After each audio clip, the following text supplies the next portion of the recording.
All right, let's do this whole streaming business. All right, so as many of you may be aware, I recently posted this deck list. Um, what am I looking for? I'm looking for my laptop. I recently posted this deck list that I think is particularly strong.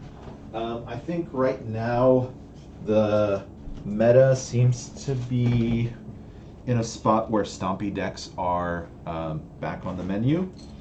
And I think the two main contenders from Stompy decks that are worth considering are either Splashing Blue or Splashing Red. I've opted for Splashing Red, which doesn't benefit from a lot of the reactive spells that you get from Splashing Blue, most notably a sideboarded Disdainful Stroke or a main-boarded Frilled Mystic.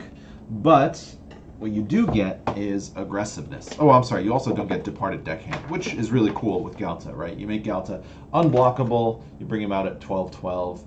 What's not to like? I personally have opted for the more aggressive red variant because, you know, I like swinging in for shit, you know? Let's see here, what am I looking for?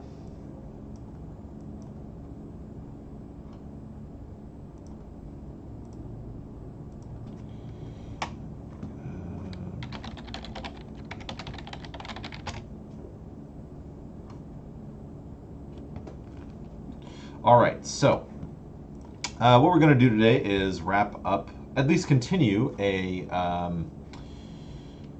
traditional constructed run that I've got going.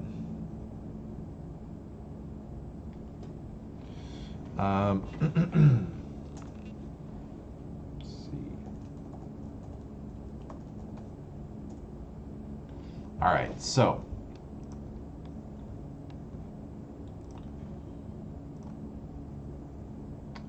traditional constructed. We're at 2 wins, 0 losses, which is nice. Always nice to be at 2-0.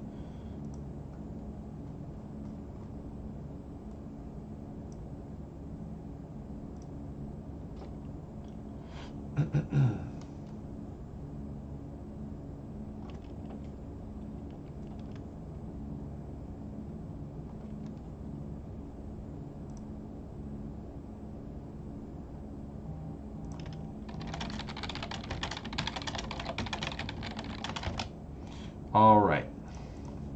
On the draw, which is okay. Obviously, this is a deck that benefits more from being on the play, but it's not a big deal. We get a card, which is good. This is a bit of a heavy hand. If this was a Llanowar elf, we would be definitely in business. Hey, Excite. I hope I'm saying your name right. So this is not that great of a hand, right? Because we don't have an enabler for our Steel Leaf, but worst case scenario, we do get our Steel Leaf on the board. I'm actually going to keep this hand because mulliganing with this deck really hurts. We don't have any natural card draw, and so I think we just take what we can get. Going up against red could hurt a bit, but we'll see. Hopefully we find one of our 1-2 drops in the next 2 turns. If I can find a 2-drop next, that'd be great.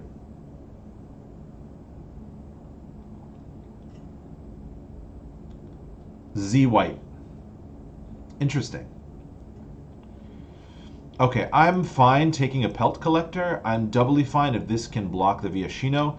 But we've weathered the first 2 turns. If we can make it out of here with 14 life. Nah, we're not, there's no way we're going to make it out of here with 14 life. That's good. He doesn't have a spell for this, so this thing won't hit us. All right, here comes a light up the stage.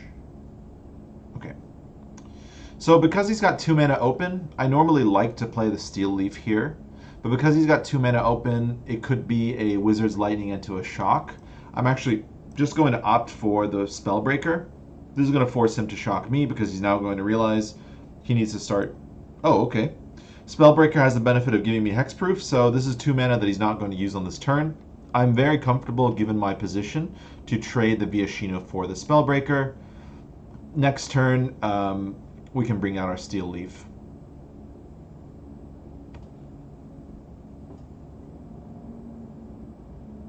I'm curious if he drops 2 spells for this Rule Spellbreaker. Yeah, he's gonna drop 2 spells for it. Oh, okay. Chain Whirler hurts. But thankfully this is still a 1. So we're okay. Our opponent only has 1 card. We can't afford to put the Branch Walker out. Even though we want the mana, we just can't afford to not play the Steel Leaf. And now the question is, do I take the trade with a Chain Whirler? Nope, he doesn't have it. So this is okay. This is going to at least keep a bit. I don't think he's going to... Okay, he is going to swing in. This hurts, but it's okay. Thankfully, we have this guy. Okay, we found a land, which is good. Okay, that's very good. So now we have our Regisaur Alpha. We can't swing this turn, but it's not a big deal. I just need to dodge 2 burn spells from him. That's a big ask. Alright, we'll take the 1 damage. So he's got a Shock or a Lightning Strike. Okay. Ah, we lose. Okay. That's unfortunate, but that's okay. I think my only loss last night... No, that's not true. I lost another match. But I lost the match against Red. Okay, so how do we sideboard against Red? We're going to take out all of our Planeswalkers, right? We're going to bring in our Lava Coils. This is where I sort of switched from Lightning Strike to Thrash. We'll put it in. We want our Thrashing Brontodons. Phoenix is a weird call because it's an amazing card. It forces 2 cards out of the red deck, but I'm not sure if we can afford to not have it on curve. We'll put it in. We'll take out 1 Rhythm. I think it's fine to keep the other Phoenix in. Now, do I want the Incubation Druid? I don't think so, because I don't just need a blocker. I'm fine with sacrificing the Pelt Collectors. So I think this is the right call.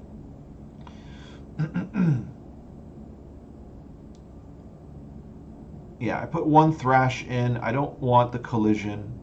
We still have 2 Galtas in and no Planeswalkers.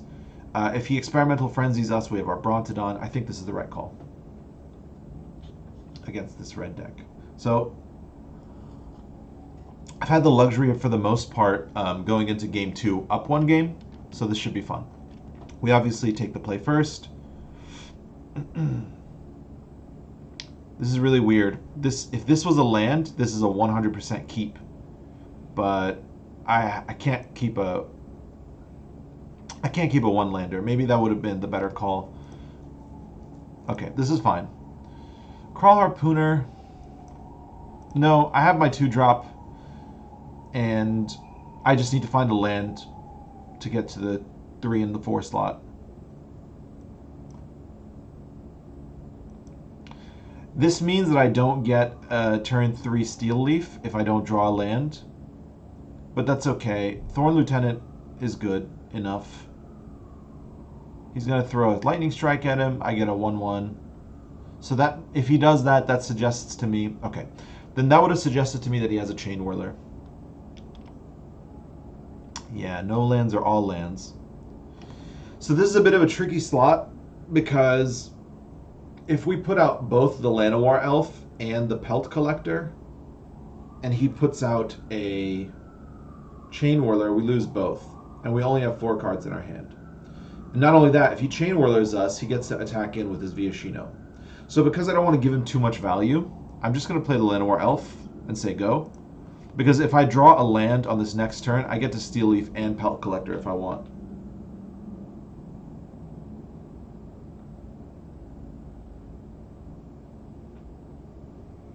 And I think being able to get Pelt Collector to 2 or 3 in this matchup is quite worth it. Okay, he's going to burn the Llanowar Elf. I actually will definitely trade the Viashino for the Thorn Lieutenant and the Fanatical Firebrand. Because I think I win if I can make it out with like 14 health and these 2 bodies on the board. He's going to burn the Elf though, which is smart because I didn't hit my 3rd land. Risking Pelt was better if I draw a land.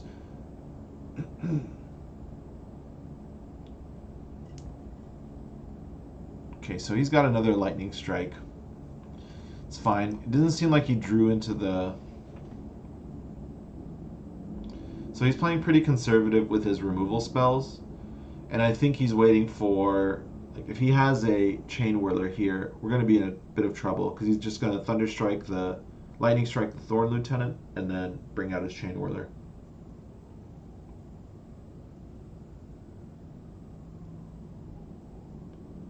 No worries, buddy. If I didn't draw a land, I was hoping that I would have drawn a land there, but that would have been an awful turn 3 either way, right? Because that Llanowar Elf, I don't think it would survive long if I go into the next turn with such a garbage mana screw.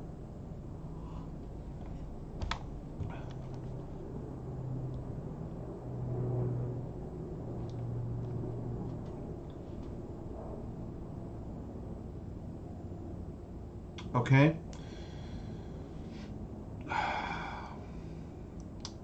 Downside of playing a Guildgate is that this happens, but such is life. You take the good, you take the bad, and there you have the facts of life.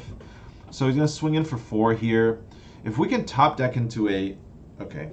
If we can top deck into a Lava Coil, that would just make my day. I don't think he expected to... I don't think he expected that Pelt Collector would up 1. I think he wanted to Fanatic Firebrand first. I don't think we take the trade here because we're going to make this a 3-3. So now we're on a 3-turn clock, probably a 2-turn clock to handle this Phoenix. Okay, I don't mind about that, that card. Well, now we have our lands.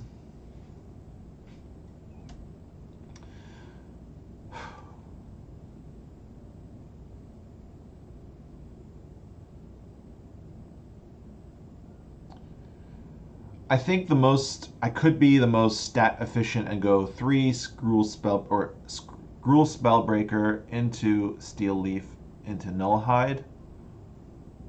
I'm not going to be able to ever cast 2 of these on the same turn with my current mana.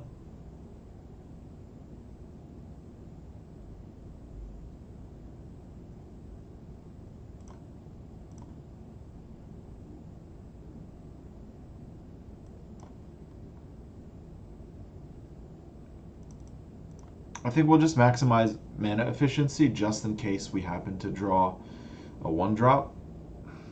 I'm not sure about how I feel about this. I think this is not looking good at all because he's getting 4 damage in the air. He's got 2 cards. It was nice that one of those cards was land. We're not really worried about a Steamkin unless that's an Experimental Frenzy. He's got a Lava Coil. That's why he's swinging in, huh? So one of those cards is a Lava Coil, which is great for me, which means he's got 1 card and hopefully it's not Frenzy.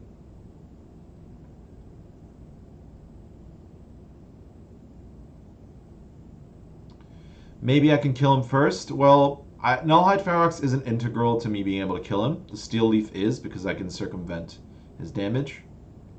I am very comfortable losing the Nullhide here because it's also going to proc my Pelt Collector. Oh, no, it's not because he doesn't die technically, which is fine.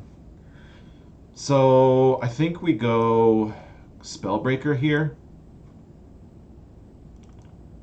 because I'd rather trade the Spellbreaker. But if this is a Frenzy, then I think we just outright lose because we can't handle Frenzy. Let's see. Next turn, we can maximally do 8-11 damage. Not enough. I think the Mana Screw, if these cards were coming out a little early, that would have been great. So I need a Lava Coil this turn or a Thrash Threat. Thrash Threat can also do work for me. Yeah, that's not going to cut it. Good game. Such is life. Well, this is Poetic Justice because I talked a big game in my thread and was mentioning how I had such a good win rate, and we just lost. So I think that's just how the world works. We still got our 2 wins, though, so worst case scenario, this is a break-even run.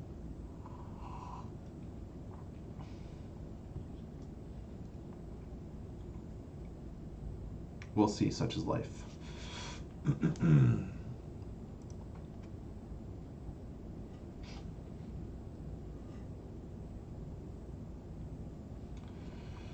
All right, we'll play first. This is a good enough hand. If this was an elf, we would have been in heaven. Or if this was an elf, for that matter, we would have been in heaven. But it's okay. This is still a very, very reasonable hand. Obviously, double Steel Leaf procs Galta for his lowest cost.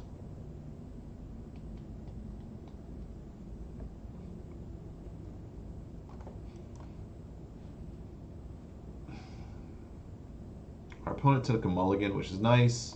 Not really worried about black. Sultai could be annoying, but we might be able to get our Galta.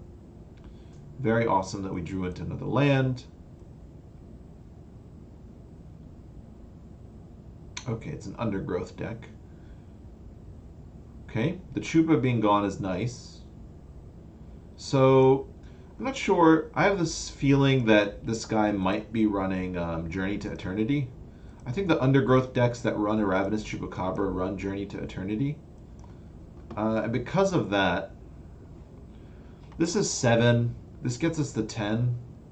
We actually don't want to attack here, so we get the Galta next turn.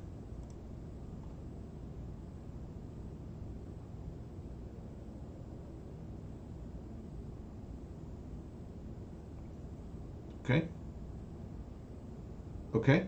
Okay. So actually good that we didn't attack. So now we get to put down our Crawl Harpooner and bring out our Galta, which is as good as a turn 4 as one can hope for, right?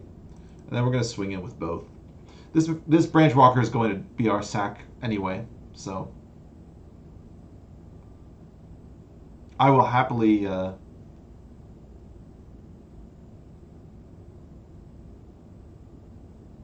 take that trade.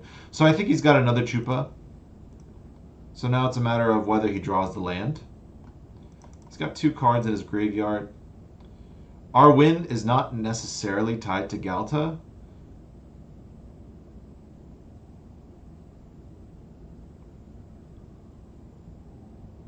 Might have an Assassin's Trophy, the way he selected. Okay. All right, that's a nice start.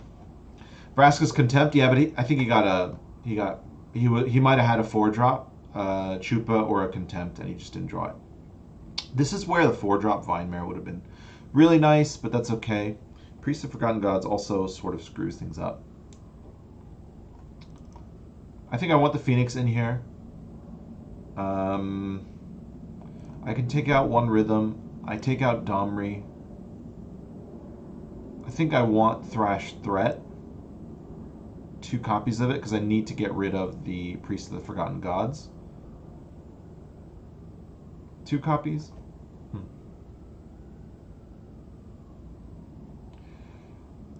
I could take out the Thorn Lieutenant. Even though I sort of want cheap drops, right? But because we don't have card draw, that's not really particularly helpful. Do I keep the Collision Colossus in?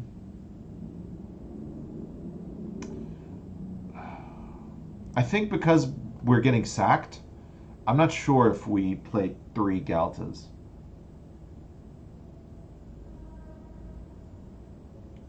I actually think the right way to do it might be with a Carney T and a Lava Coil.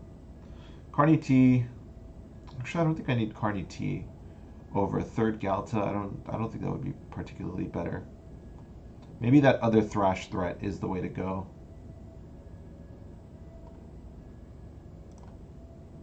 Yeah, I think I'll go with the other Thrash Threat over a Lava Coil. Yeah, I think this is it. I was thinking about Carney T. It would be nice, but I think if I get any of my 3 or 4 drops, I'll be fine. It's a pretty bad hand. But we do have the mana to cast the Phoenix, right?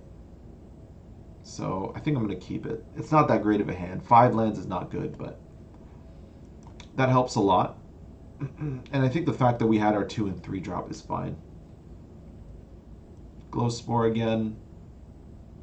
Okay, so he's... Yeah, I really feel like this guy plays with Journey to Eternity. We'll keep that in the library, and that's the one that we'll bring out next turn. It's nice that I have all these cheap drops.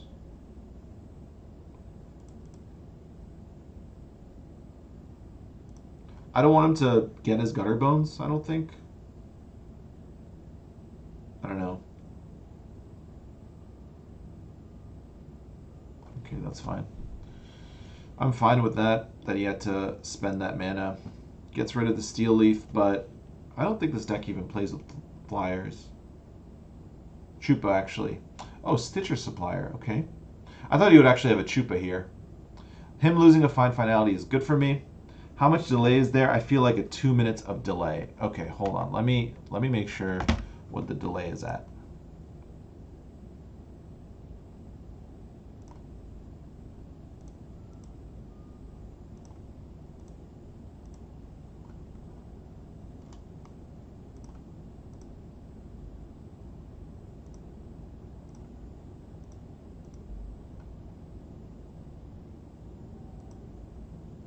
No, there's no delay. So maybe I'm just slow. I'm sorry, buddy.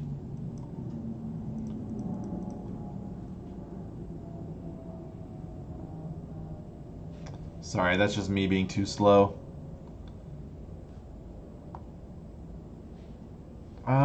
Do I like the fact that I just killed his Reaper? I don't know. I think Nullhide's okay now, because if he shows me his... Okay, Glowspore Shaman's fine. He's got a Molder Hulk in hand, doesn't he? It was a very strange deck.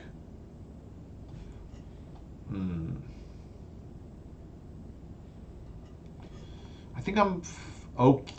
He's lost another Fine Finality, which is good for me. Sorry, Z-White. I'm not sure exactly why you feel there's a particular delay. I don't see any delay whatsoever, like any enabled delay on my stream info.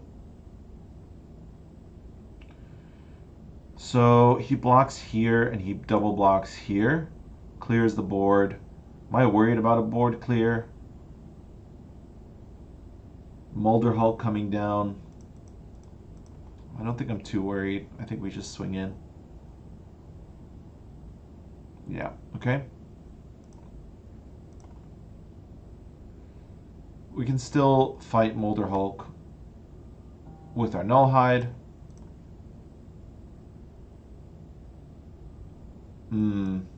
It's annoying that he got a creature and the Memorial to Folly in his graveyard.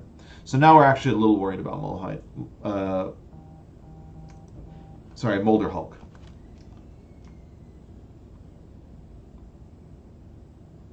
Yeah, there's the Molder Hulk, and he gets to put back the Memorial to Folly. And he gets to constantly recycle the Molder Hulk. So how do we do this? Ooh, double Molder Hulk. That's nice. It's really nice. Okay, thankfully he didn't have that second Memorial to Folly.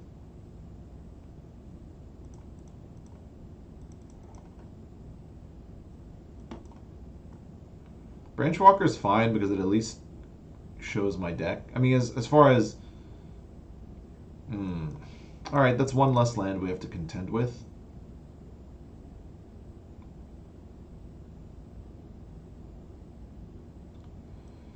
I think we just put our Harpooner on the board. I don't think this guy's playing with any flyers. So he's going to dig for what? He's going to dig for his Chupa. And then next turn kill the Nullhide. And then he's going to keep one Molder Hulk up. I think that's what's going to happen.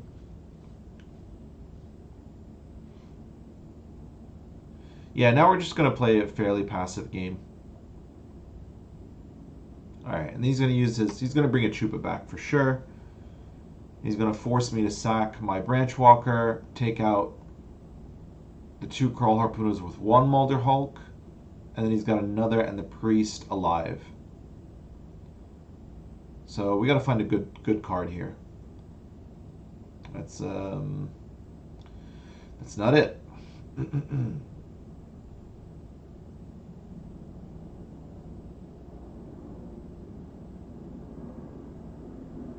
So if I let the Null Hide die to a Molder Hulk now, he gets a Chupa,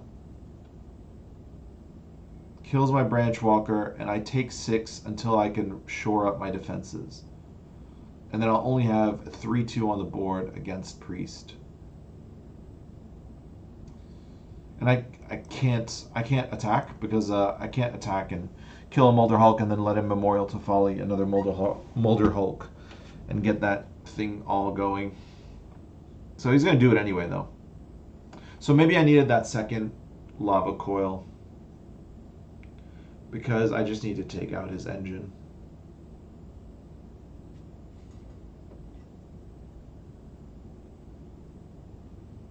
Yeah, I think the right thing to do is to keep threatening a Molder Hulk. Okay, so he went with the Chupa. So now he's going to threaten the Molder Hulk. But he's already dropped 2 Fine Finalities. Okay.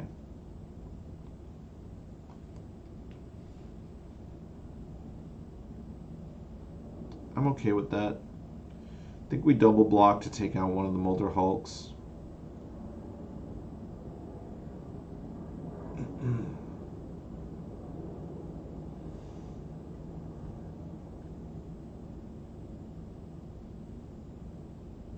Not a good position to be in. This is where I wish I had my Planeswalkers, because they can sort of get me out of binds on a top deck.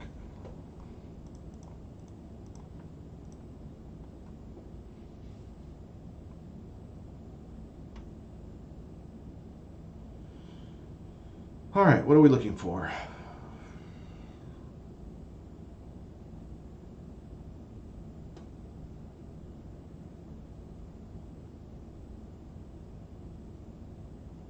If he's gonna sack his Chupa and Molder Hulk, what the hell is he packing? So this is where not having Carney T is the right call, because Carney T, this is like a Eldest Reborn every turn, and Carney T is notoriously weak against that card.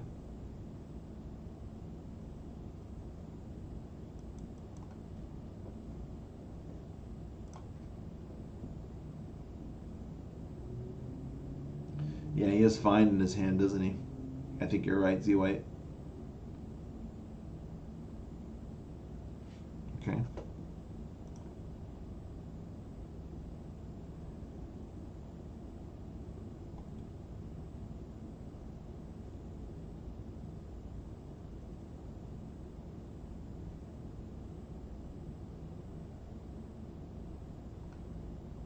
Okay, so he's got sort of the really juicy combo, right? Where he could just keep sacking Gutter Bones to the 2 Gutter Bones. He's at high enough mana where he just keeps drawing a card. So this is just going to go on ad infinitum.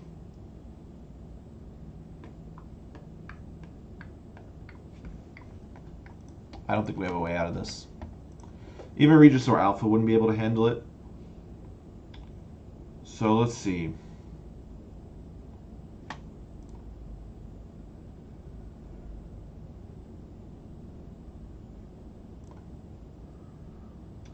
I actually think Nullhide Ferox is sort of a bad card here. I don't know. It does go up against the Molder Hulk well, but it also just enables his Undergrowth because it could just constantly be chummed.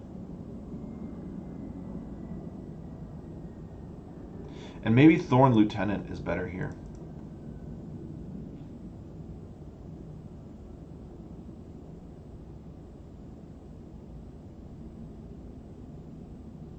Maybe Thorn Lieutenant is better here, actually. Because in a late game phase where this matchup has gone twice in a row, or can go again, getting this to a 6/7 will block a Molder Hulk.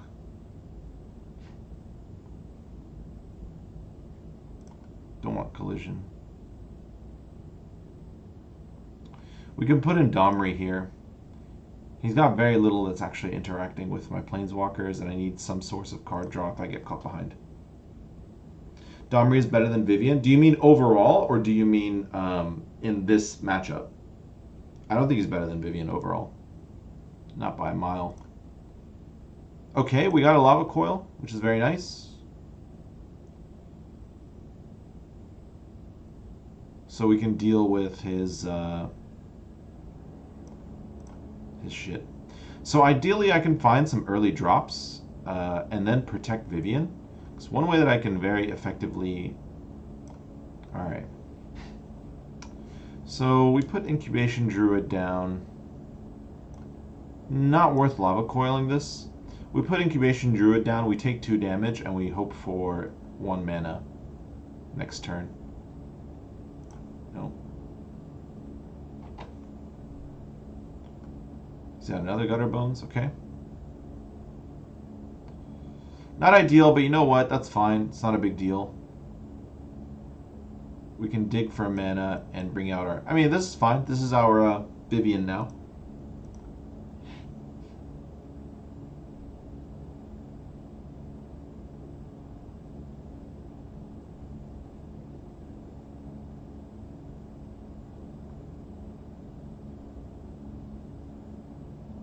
Okay.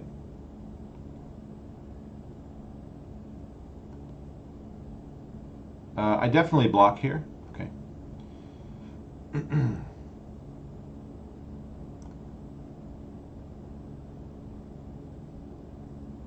Do I take the counter, or do I take the haste? We're lava coiling this priest.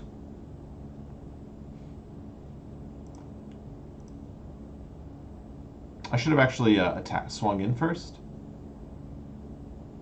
But no, actually, if I wanted the counter, I should have swung in first. I should have decided that earlier.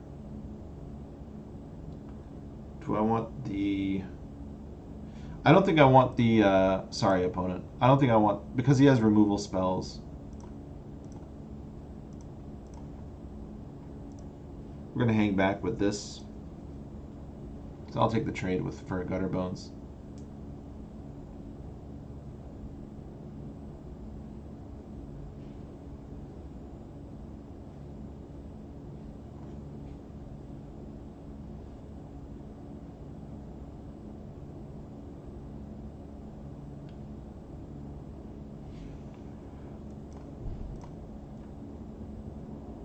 Very nice that we had a lava coil. Give me a Phoenix next turn. Make my day. The reason I went for the haste is because he's got Chupas. He's already showed me he does.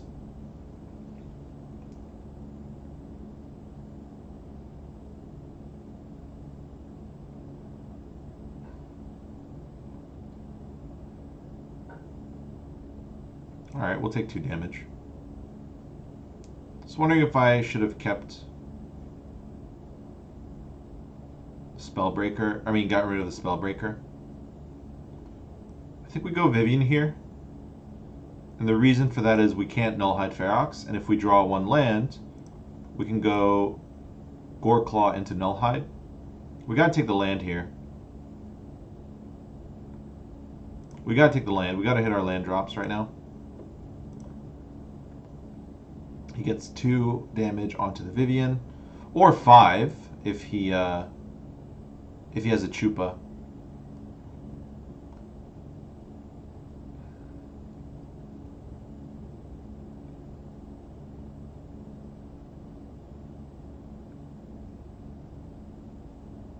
It would suck to lose Vivian this turn. If we get 1 more proc with Vivian, that'd be really, really good.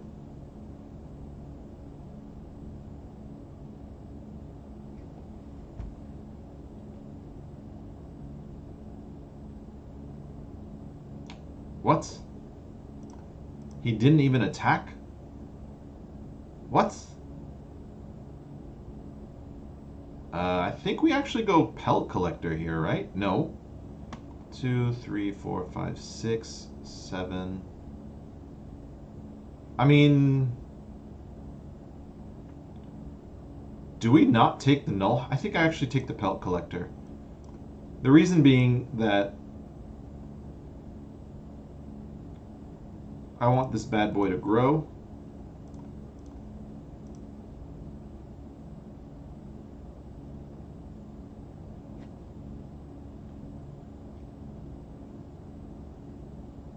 So he's got to find finality.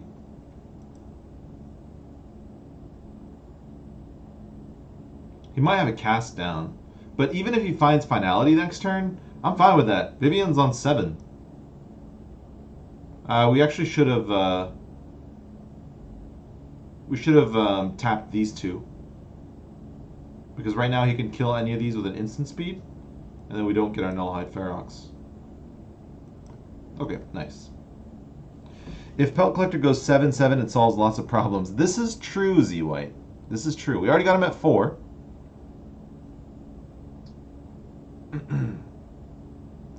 I was thinking maybe he has Cast Down into Find Finality. That would have been a really nice combo. Vivian's at 7. He's not showing. Okay, so he's got to Find Finality, and he wants me to block here. So we'll just block here.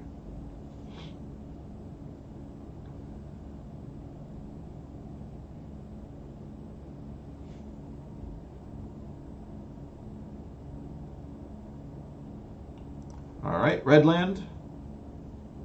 Yep. Yep. So we've got 2 very resistant creatures on board. And we're threatening Vivian ulti next turn. Which is... So we're threatening Vivian ulti, which is effectively like lethal in its own right. We're affecting lethal on the board. Good game. If I draw a land, I could actually even still cast Vivian, but it's over.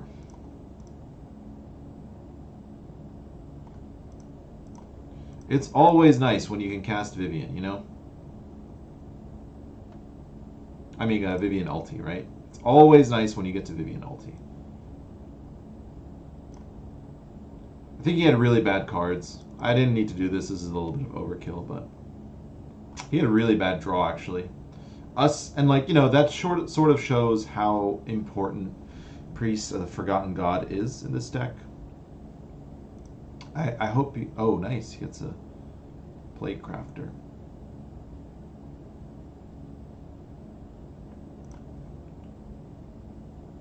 I wonder if Reassembling Skeleton is actually better in this deck than Gutterbones. Yes, Gutterbones has the 2 power, but not being able to cast Gutterbones whenever you want, actually I think is a bit of a hindrance, even though it's cheaper mana.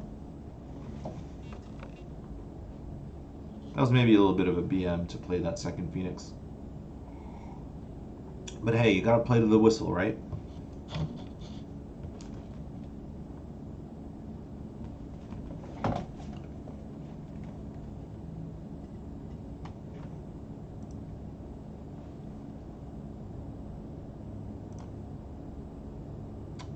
Aw.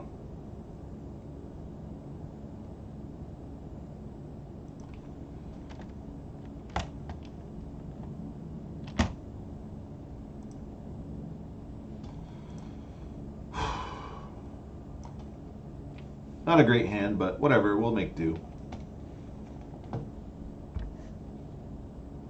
The lands are a little weird, but it's too good of a curve if we just hit 1 land. Perfect. That was just perfect. So even if he takes out the elf, we have our Pelt Collector on board. Now against is it the right call to 4/4 or 3/3? Oh no, never mind. This is Timber Reclamation. All right, we gotta end this game ASAP. We're gonna bring this bad boy down to the haste clip. Maybe I actually should have. Maybe I should have brought down the Nullhide. But you know, this guy's gonna get removed either way. I think actually I want to go Regisaur Alpha next turn. I'll wait on the Nullhide because I need Vivian in this matchup. If I draw her next turn, I'll take Vivian 100%. So I'm okay with how well I curved with delaying the Nullhide. We also got 2 more damage, 5 more damage this turn than if we played Nullhide. No, 4 more damage than if we played Nullhide. Okay, that's annoying, but whatever. Okay, now we'll play out our big boy. And the reason for that is because this guy has haste, so we can catch our opponent off guard. We just gotta hope that he doesn't have his Wilderness Reclamation here. Even if he does, it's not that big of a deal. Okay, Lightning Strike, fine.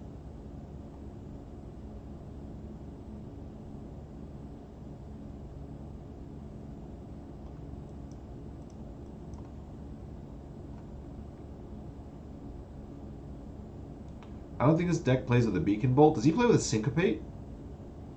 Oh, okay, cool. Alright, that was a fast win. We really curved well there. That was an insane curve. Okay, so Tempo Reclamation definitely runs Niv Mizzet. We need our Cindervines. I think I'm okay without Carney T. We need our Thrashing Brontodon for the Wilderness Reclamation. Phoenix. We're taking out our Null Hides. Putting in Lava Coil. No, I'm sorry, not putting in Lava Coil. Putting in that other copy of Collision Colossus. Phoenix. Not sure. Take out Incubation Druid. This guy survives. This is weird. This guy survives Cannonade. Keep 2 Harpooners, 2 Pelt Collectors.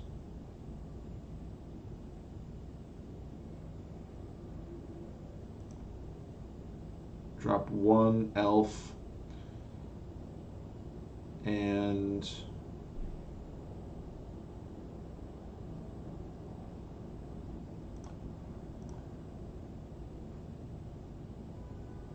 do I want the Crawl Harpooner here or Carney T? It's really greedy if I take one of these big boys.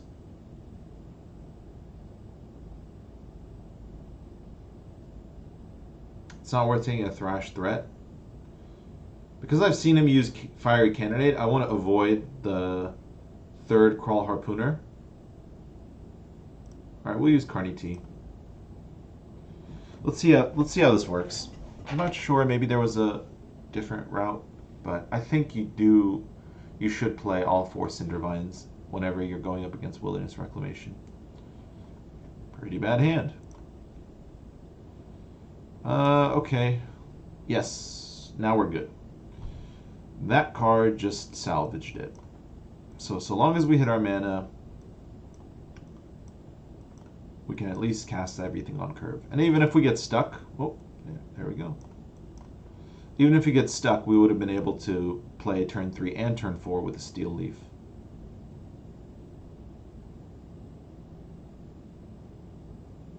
I'm fine with that. That's just one more card that's not worrying my Rekindling Phoenix. I'm actually going to play the Steel Leaf next, even though I have the Brontodon. The reason for that is this guy is just too important. I need him to remove an enchantment. Opponent missed the land drop. He also didn't Lava Coil us, so that tells me that we're a go. No Syncopate? Opt. Why is he waiting on casting his opts? Oh no, sorry, he has another shock. He has shocks and shit. There's Wilderness Reclamation. We could go Cindervines. Let's swing in first.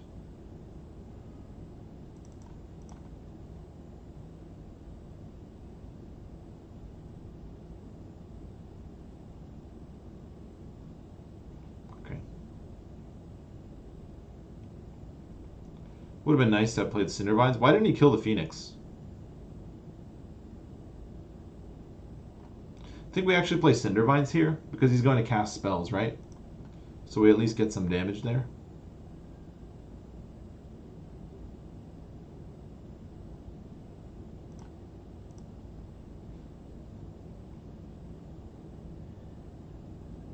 We could have waited because he might go land opt right now. Yeah, that was the better play. Okay, cool. All right. Very easy matchup when a control deck stumbles on turn 3. the matchup's just infinitely easier if they stumble on lands and you didn't. So, in the words of my friend's dad, who was a total fob, that's just the way the crumbles, Cookie.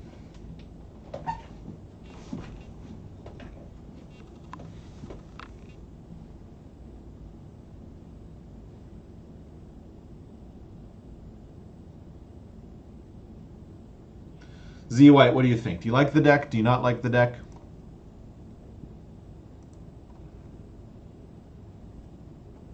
Alright, let's play first. Pretty solid. Having a branch walker is always nice.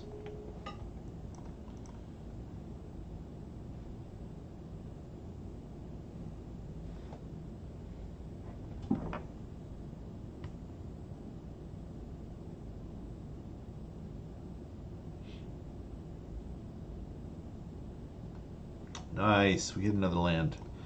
Going up against Esper Control. Which means Galta will be a tricky card to cast. Ooh, maybe this is Jeskai. Because I don't think Esper runs Opt. You're surprised it performs well. Do you think we've been performing well thus far? Give me your honest opinion. I'm going to bin this one. Or do you think this is just meh, mediocre? I think we've lost 1-0-2, and we've gone to 3 games in 1 series. What does Bant play?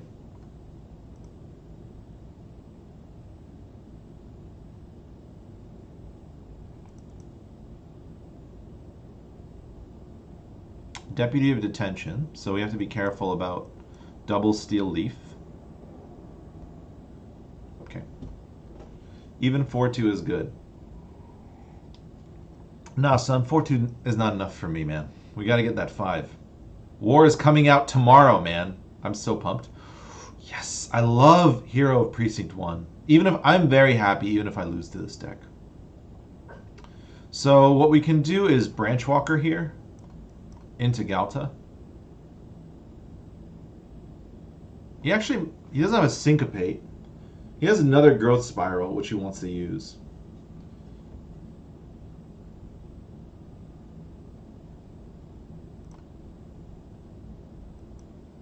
Right?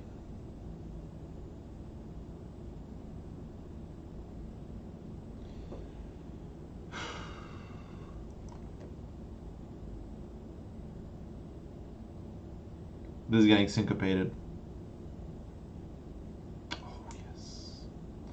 Alright, so now he's got a Deputy of Detention that he's going to bring down on the Galta.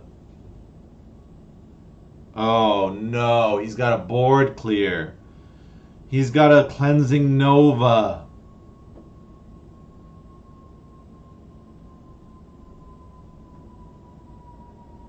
God damn. Nah, if he Absorb wouldn't have been enough, you know. Absorb would have only been 3 mana, and he was only showing 2. He had the Cleansing Nova. It was a nice play. So if he's got Cleansing Nova, this guy's definitely playing with Settle as well. He's going to minus this? Okay. So that suggests to me that he's got another Teferi, or that he's feeling a little bit of heat. This is a weird situation where if I play this land, I reveal to him that I've got no other cards. If I don't play it, I won't be able to get the Thorn Lieutenant to a 6/7, even if I draw a shit land next turn. I don't want to give Esper the knowledge. This might be the wrong play. And if Thorn Lieutenant dies, then it's a moot point altogether. Yeah, see, so there's a second Teferi. Now he's going to plus for a... what? This guy might be running... it's a weird deck. That is a great find. So he can't syncopate me here. He can Essence Scatter.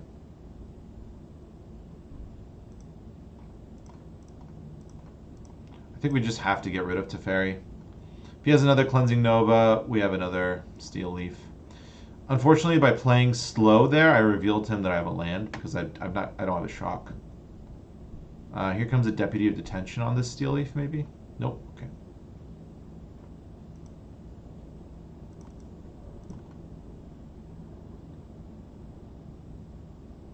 So I think he has an Absorb.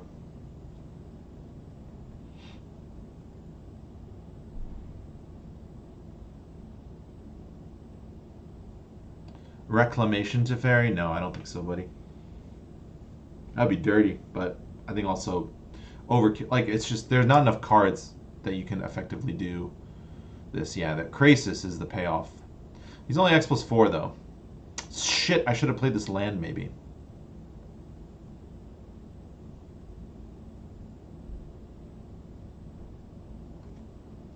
So we get 2 damage in.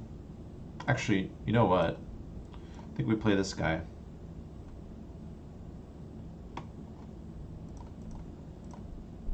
We'll take the trade. Fine, whatever. It's fine. We're still getting 2 damage in. Fine. Oh, I hate Krasis, man. Krasis is the bane of this deck. Some people ask, like, what do I do against... What is good against this deck? What is good against it? Krasis is the bane of this deck. Being able to get a big flyer, draw... It's too much.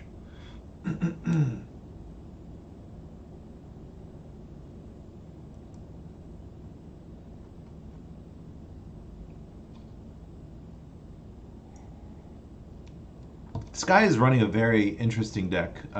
He's all over the place, which sometimes is great for getting wins.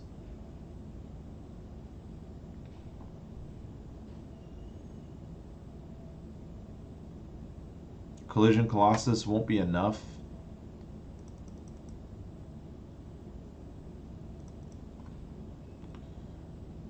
I think we know that he has the Absorb. Oh. He has Angel of Grace, maybe. No point to playing that land. He might have Angel of Grace.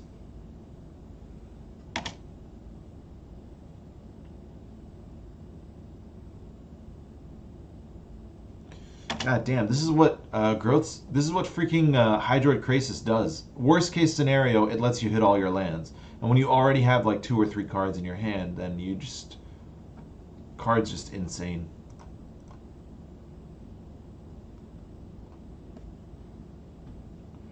Does he have Settle the Wreckage? Nah, he's got a Angel of Grace. He's gonna double block. Or not double block, sorry. Alright, say what you want about my inability to close out a game, but I've called out pretty much majority of the cards that he's been playing. So this is also another weird scenario where we actually don't want to...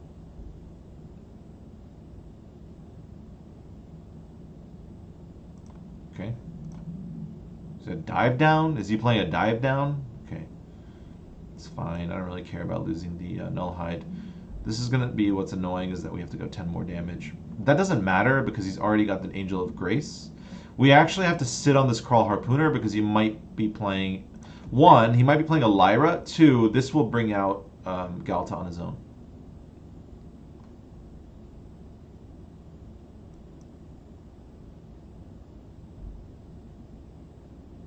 That Absorb didn't matter because he's already got the Angel of Grace. Unless he's going to work his way all the way up. We still don't need to play that land.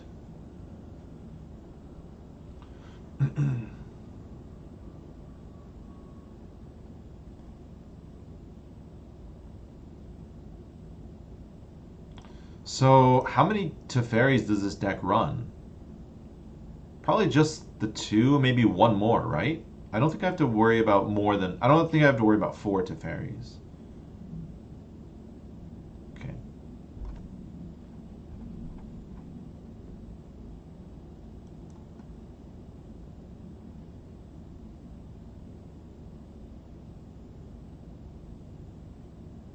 Does he have another Absorb?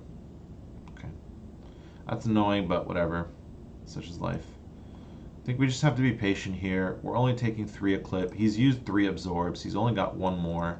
We still have gas in our tank, so he drew a land. Not a big deal. It's very nice. It's actually where I wish I would have played this land, so I could have actually played this Harpooner. But that's okay. I take a Regisaur Alpha here. I take Galta here. Nice. So now what... oh, shit. Okay, thank God. Now I play a land. The reason for that is, this is Regisaur Alpha mana. In 2 turns, I could maybe do Regisaur Alpha into Galta. This guy's also playing Settle, so we have to find a Gruul Spellbreaker. Access to Teferi in his graveyard. Yeah, he might have Devious Cover Up.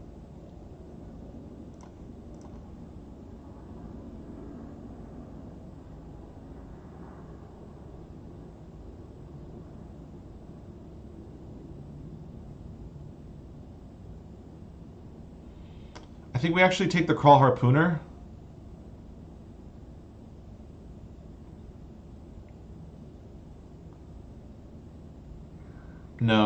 No, we take the Regisaur Alpha. If he counters this, we'll take 2 damage on the Vivian. This is his last counter spell. Okay. This guy might play Mass Manipulation. Honestly, with this much mana.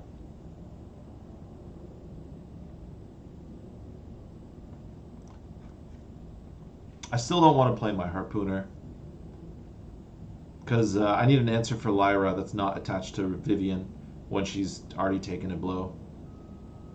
So, what is that card in his hand? This is very nice.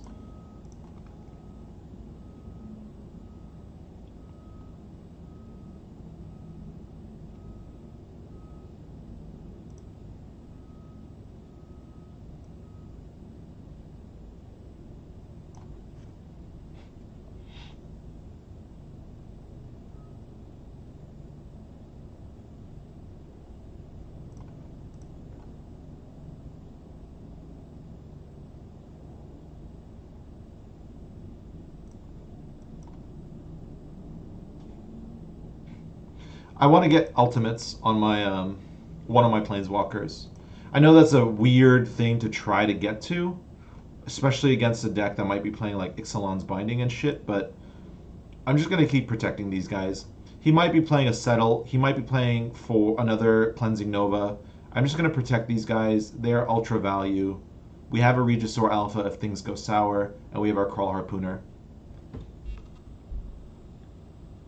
True. He might need a solution against decking himself. He could run Double Clear the Mind. I need to find a Gruul Spellbreaker here. Goreclaw's okay, but not ideally what I wanted.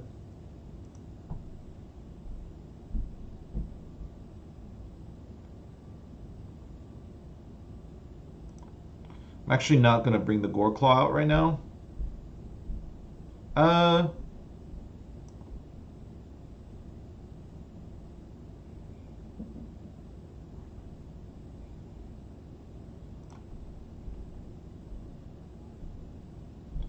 I have a feeling that what he's got in his hand is a Settle the Wreckage. So I will take either of these trades. If he settles me, I'm fine with that. He's not. He's at 19 life. He's fine and healthy. I'm fine with getting Cleansing Nova'd. We're 1 tick away from ulting Domri. 2 ticks away from ulting. 3 turns away from Vivian. 2 turns away from Domri. So this is the problem with defensive decks, is that if aggro decks have access to planeswalkers, then they will outpace you. There's my Galta. We can't not take it.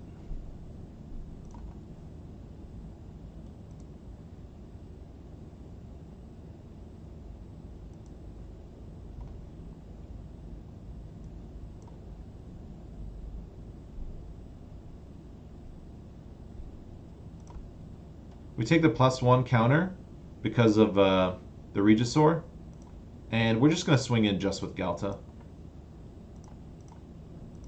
If he's got to settle, I'm fine with him settling him. Not a big deal. Okay. Again, we're fine shoring up our defenses. Domri's ulting next turn, and that gives us a token every turn. Every end step, not every turn. Yeah, there you go. So one of the other reasons why you like Planeswalkers is moments like that, where you are fine stalling the board, and your opponent has to now deal with you. Phoenixes are okay. Lava Coil is nice against Angel of Grace, but I don't think we're ever going to get it off. Cindervines is pretty good. I have a feeling this guy might have enchantment removal, especially for Vivian. So Cindervines is good. We need the Lava Coil to get rid of Hero Precinct 1. I think I take out my Thorn Lieutenant. I take out 2 Pelt Collectors because I've seen him drop a Cleansing Nova. Phoenix is quite good against Cleansing Nova and resistant to that. We'll take out 1 Galta. We will take out 1 Nullhide because we're running so many spells now. Take out 2 Nullhides actually because of the amount of spells we're running.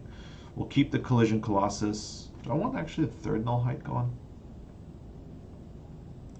2 Cindervines. I don't want to touch my 2 drops as much as possible. Seal Leaf is too good here. Question is, do I take out a Nullhide or a Regisaur? I think we take out the Nullhide.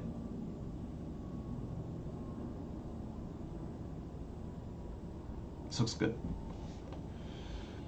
He has Knight of Autumn. Oh, for the Cindervines. You're right. I should have done the Thrashing Brontodon instead of Cindervines. I also wanted the Cindervines for the...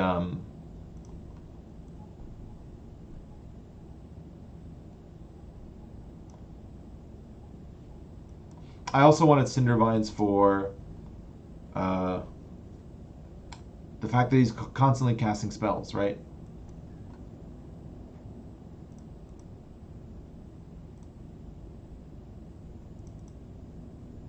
Maybe I should just play the Cindervines first. I think he has a... This guy's running a Negate or a Syncopate, for sure. Yeah, I keep forgetting about Revitalize for some reason. So, this is a very nice Knight of Autumn. Yeah, it's fine.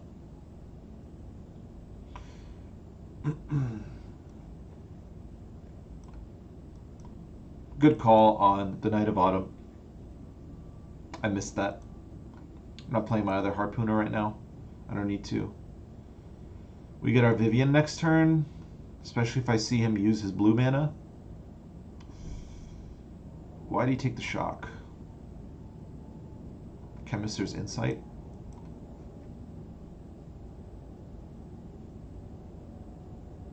Syncopate for 3. Oh, Growth Spiral. Okay, nice. All right, we're off to a hot start. What do we do if he has a Ixalan's Binding? We just maximize what we draw. Gruul Spellbreaker over the Steel Leaf sounds about right because of Settle.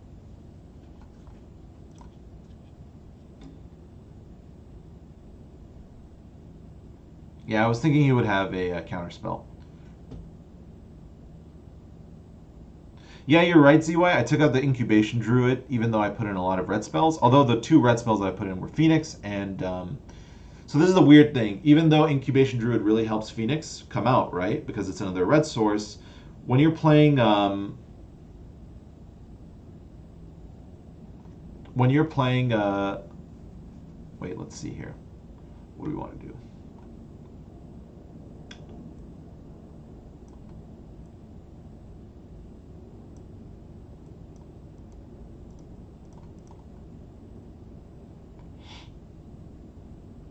We want a Phoenix here. Phoenix me?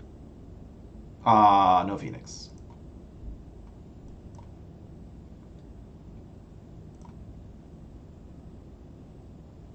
I could have taken the Galta there, but I've already seen a Deputy of Detention, and this is my only one of. I don't want to tuck it to the back of the deck.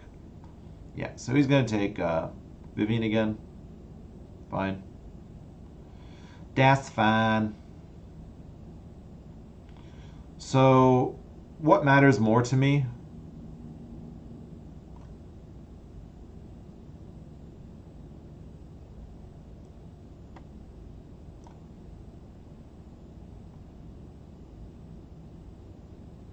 So he's put himself in a weird state where if he can't settle the Wreckage Me unless he gets rid of this Spellbreaker, and I have another one. And he can't Cleansing Nova because he gives me my Vivian back.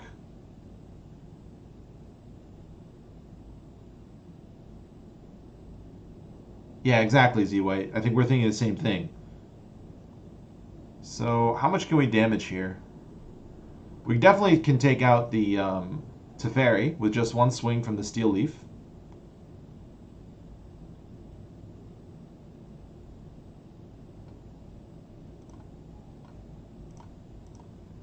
This is playing it much more... do I even want to risk Goreclaw here? Do I want to risk Goreclaw here? I think it's fine.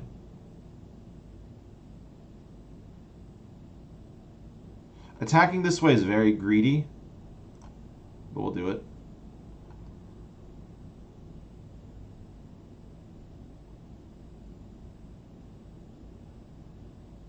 Maybe I shouldn't have risked the Goreclaw. So he's got an Absorb for his other spell. We don't want to supply his Hero Precinct 1 with more cards. So I think we just keep this. He's going to cast his Hydroid Krasis at some point. Fuck, man. Why? Why Teferis? Okay. It's not a big deal.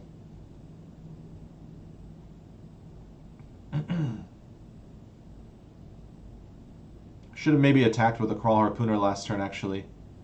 He can't settle us. He can revitalize himself.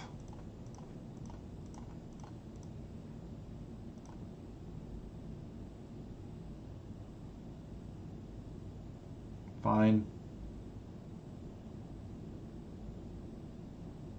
Fine.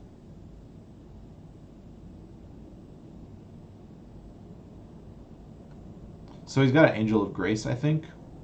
So we could play the Crawl Harpooner right now. It's not going to kill a 6/6 anyway. And it gives us another attacker. Circumvents the Absorb that he's got in his hand. Maybe he doesn't have Absorb. Maybe I'm overrating it. Why just doesn't remove Steel Leaf with Teferi instead? He still wouldn't be able to handle the damage. So he's got an Angel of Grace, I think. But he's bringing out his big Crawl Harpooner right now. It's going to be a big Crawl Harpooner. This fucking ruins my day. I mean, I'm sorry, Hydroid Krasis. Fucking day ruining right there. So we need to find a Collision Colossus. Nope.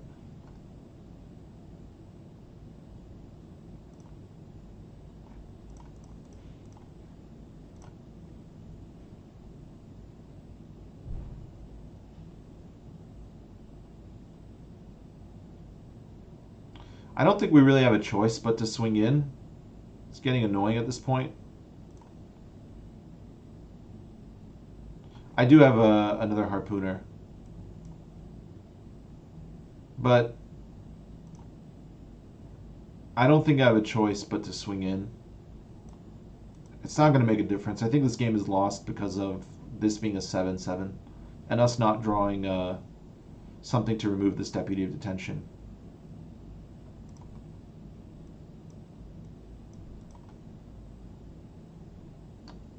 This is where you lose. This is where this deck loses matches, is to double Krasis. Double Krasis is just too strong.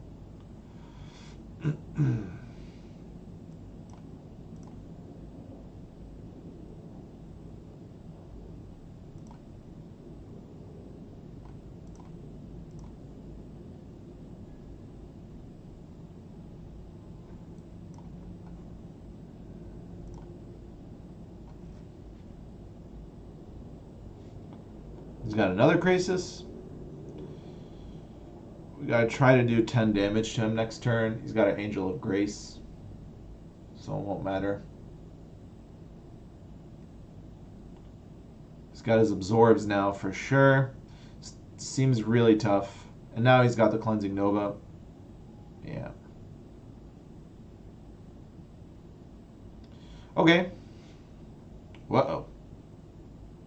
Whoa.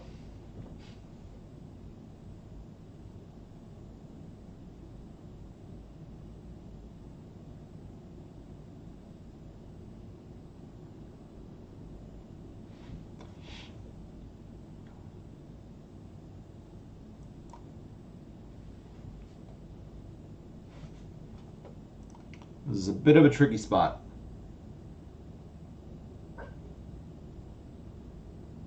Collision does hit for 6, yes.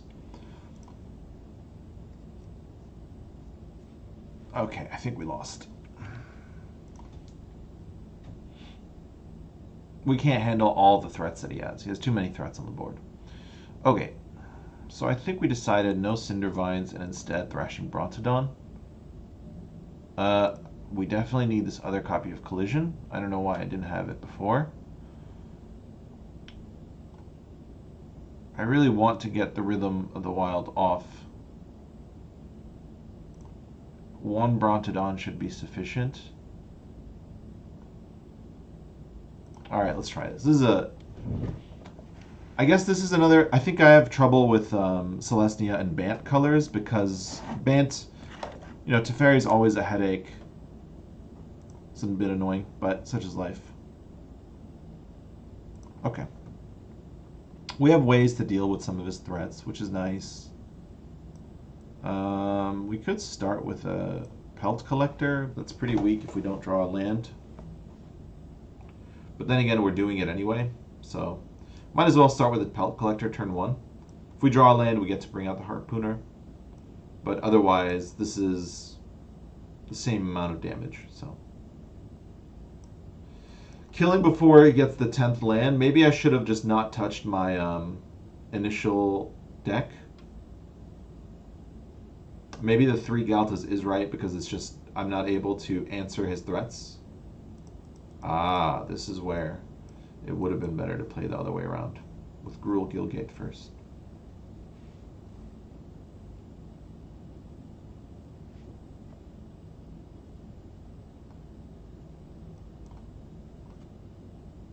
It's got to revitalize.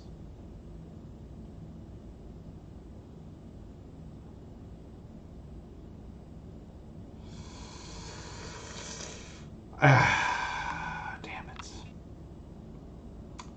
We gotta bin her. We need the lands. Do we? Don't we? Yeah, she's gotta go to the grave. I at least have a collision. I need the lands. At least, worst case scenario, even if I hit another screw like that, it's not the end of the world.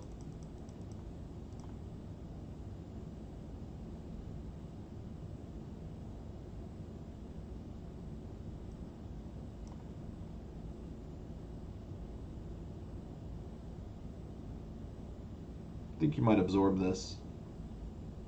Yeah, okay.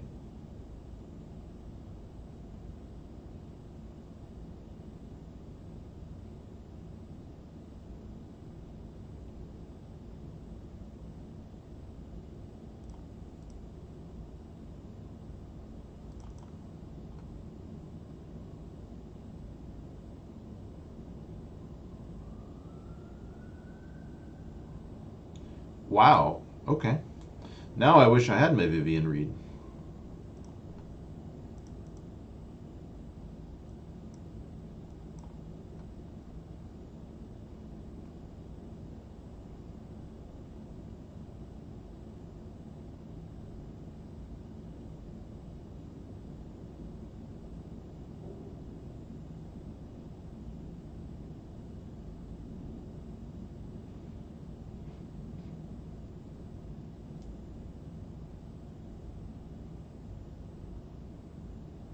So if we Regisaur Alpha, he just Cleansing Novas us.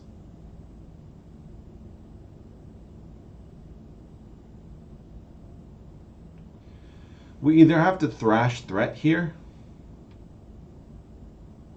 Collision Colossus needs to be saved for Krasis or Lyra.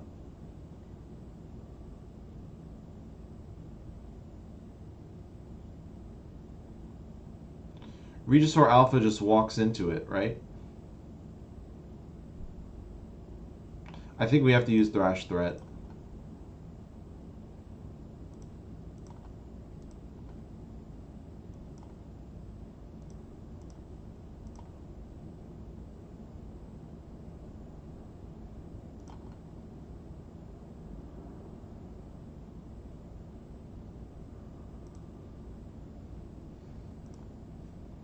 Because Thrash is an instant, maybe I should have played a little differently. Play the Elf right now. Keep mana open for collision. Here comes the Krasis.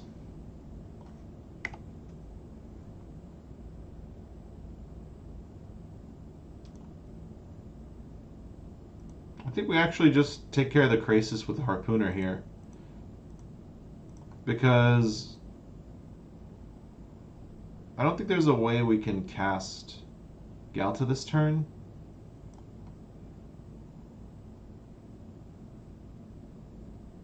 For 8, yeah, we're short. So we'll just take this guy out.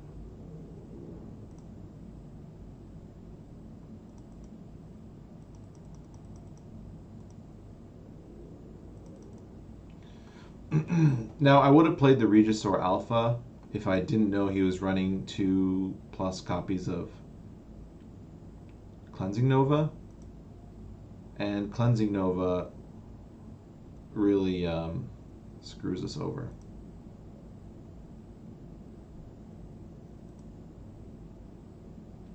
Okay. So he definitely has the Cleansing Nova. If we Regisaur Alpha here, we get 6 damage in, but then face the Cleansing Nova. But what other play is there? It's not worth burning the Collision Colossus here. He 100% has Cleansing Nova. Do we just walk into it?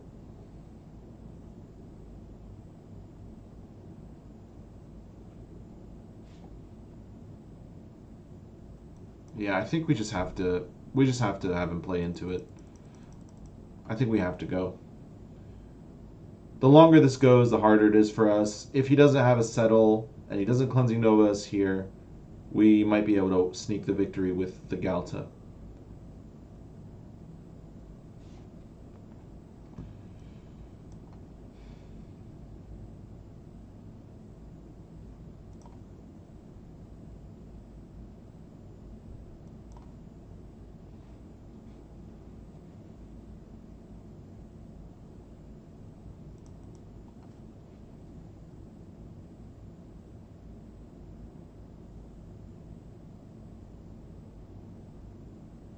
Fuck, I forgot about Angel of Grace for some stupid reason. I forgot about this horse shit.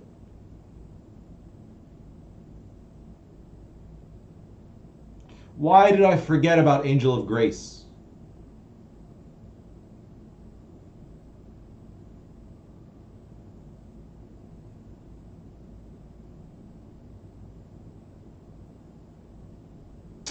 Shit, why did I forget about Angel of Grace?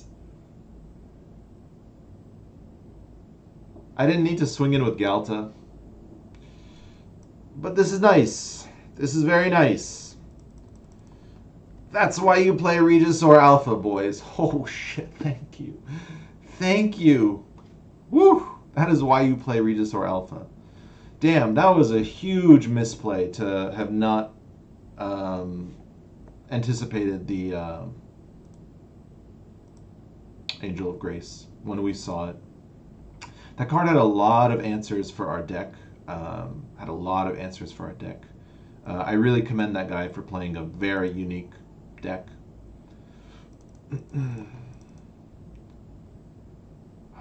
Thrash Threat. Thrash Threat. What do I feel about Thrash Threat? What do I feel about Thrash Threat? I don't know. It's done work.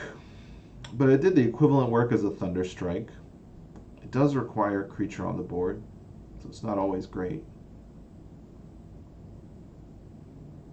That's fine. Thrash Threat's fine. Do I want to change anything else? I don't think so. Very strange. I haven't drawn Rhythm the entire time. What is my rank at? 980. Do you guys want to see another run of Traditional Constructed, or do you want me to see? Do you want me to play a little bit of Ranked? I'll leave it to your call. I'm fine with either. I'm not sure if I've. I mean, I guess if I'm already 980, maybe I can win a couple games and try to stay in the top 1K. Traditional Constructed. Your wish is my command. All right, let's do it. Do we want to change anything about this deck? Do you guys want to see me run it with a Ripjaw Raptor instead of Nullhide Ferox? Or do you want to see the same deck in action?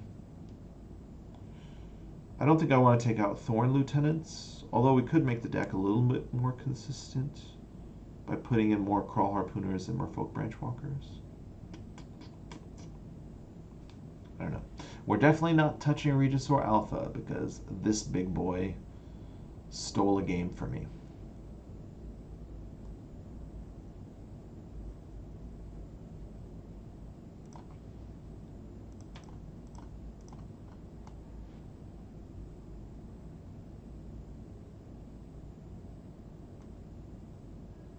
We should run Risk Factor. Does Moon Alpine?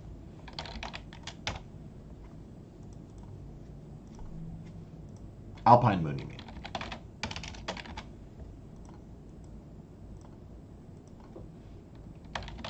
What card are you talking about? I know which card you're talking about. I've seen it 50 times. It's a red card, right? Where is it? What is the card you're talking about? No, it's a green. No. We're not really facing that many. It's a green card, right? I can't remember. It's a red card. Okay. Blood Sun, is that the one? No, that's not it.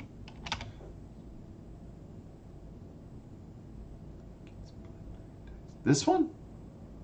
1 cost. Oh, I'm on 3 costs. No wonder I don't see it. Whoops.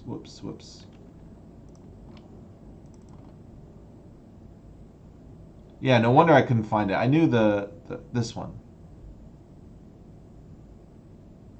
No, man. Azcanta's a problem, but you deal with it with enchantment removal. I don't think you play that card. Alright, let's do it. I think the deck's fine.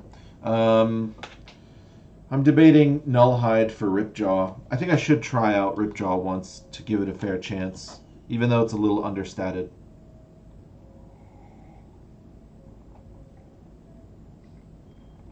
I think the reason why I like Cindervines is because it's both defensive and offensive. It procs damage and it forces, and it what's the name, can destroy an enchantment and deal damage at the same time. So it's constantly dealing damage. Alpine Moon, it's super situational. If there were more lands, like for instance, if Arguel's Bloodfast was also being played, if some of the other Ixalan and some of the other Ixalan lands were being played, okay, sure. But really, the only lands that are seeing play are the Azcanta and then occasionally the Memorial to Folly. Yeah, but you just take that on the chin. There's only so much you can do in a game, right? There's just only so much that you can do to counter what your opponent wants. And that wouldn't be a fun game if you could just completely shut down what someone does. There have to be, every deck has to have some outs so long as they're constructed decently. I forgot to mention this is a pretty good hand. And it's only getting better. Although I would have liked to see a 3-drop there. If you're playing against Reclamation Nexus, do you sack Cindervines to kill Reclamation? Do you let it ping them? It depends on what stage of the game you're at, Quoto. It depends on how many cards are in your opponent's hand. There's a number of factors that are worth considering. What is this guy running? Is this like a Lich, Phylactery Lich deck? He should have played an Artifact beforehand.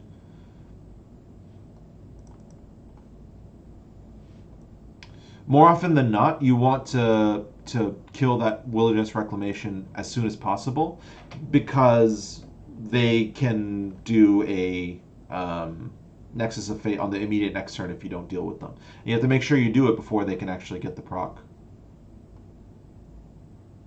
So maybe waiting until right before your opponent's end step. I don't actually play Momir. Ah, he's looking for black mana. No reason to shock ourselves.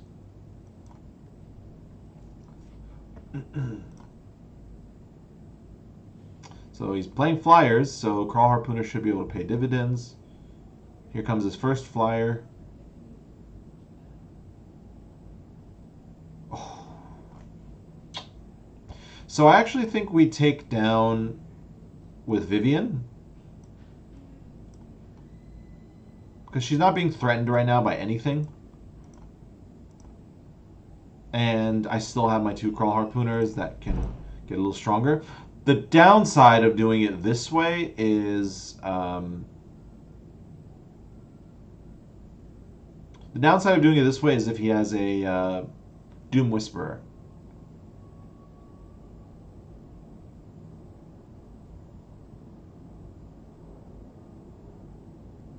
Otherwise, if he doesn't, right, we've dodged a Sinister Sabotage, and he's a Surveil deck.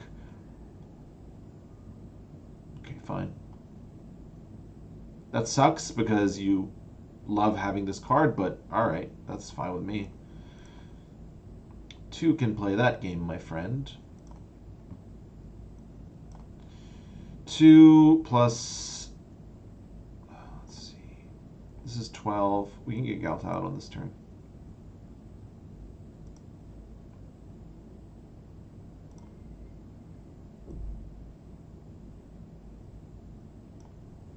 Yeah, we could have done that too.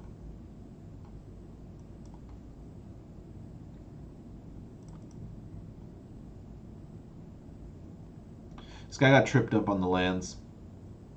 Stuck on 3 black lands, had to take a Barrier of Bones on turn 3 or something. It's turn 4 actually, right? This is unfortunate. He could Vraska's Contempt, stay in the game. Okay. Regisaur Alpha? Regisaur Alpha? Nope. Okay.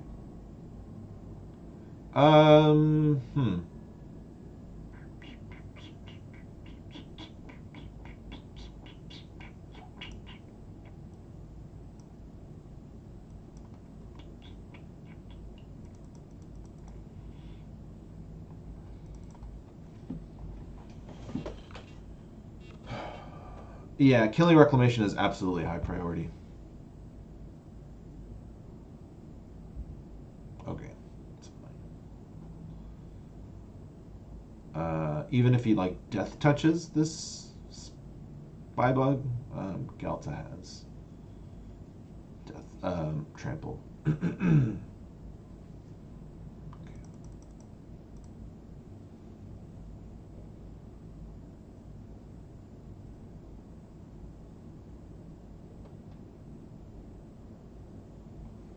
All right, fairly easy.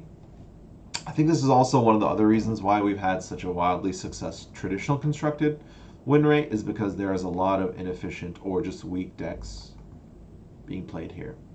All right, so we saw a Thief of Sanity. We have to get rid of that shit. We saw a Murder. So I think we'll keep 1 Galta just because of how amazing it feels to bring him out on time. I think I actually prefer Collision Colossus to Lava Coil. We'll keep them. We'll keep Lava Coil. We can actually take out one of the Pellet Collectors. We want to keep all of our Mana Dorks.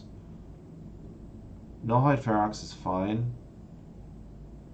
And we're not playing... I think Phoenix might be better than the Lava Coils. We can take out another Rhythm.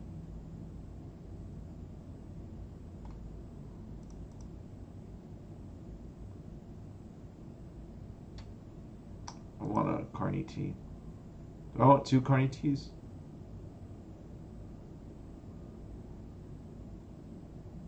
I think actually we should be taking another Galta. 1 Carnity is fine. 2 Lava Coils, fine. Fine. We're running so many spells that I have to take out the Nullhide in favor of the Rekindling Phoenix, and 2 Pellet Collectors is fine. He's got enough threats that I want to respect them. This makes my deck a little slower, but then we still have the main components to cast Galta. Okay. He had mana issues early game, failed to find island till... Yeah. And we also had 2 Crawl Harpooners, right? So that's obviously an ideal situation when you're going up against 1/1 flyers.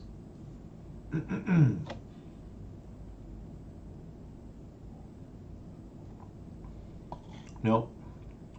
Even if we keep this, we don't have a scry, so we have to luck into a land.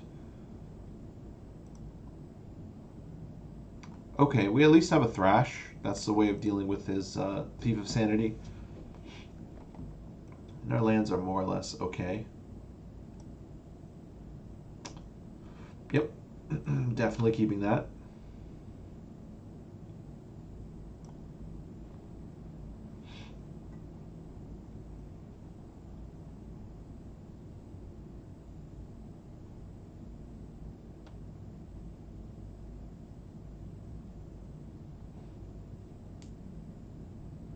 I think we actually let the Thrash go.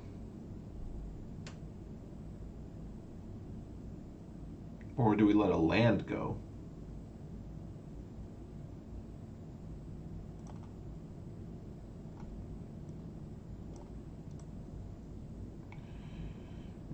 Because I run 1 Goreclaw, I felt a little bad getting rid of him, but maybe that was the right play. Because now we don't have a 3-drop. Well, we do technically have a 3-drop. So our opponent only has 3 cards left.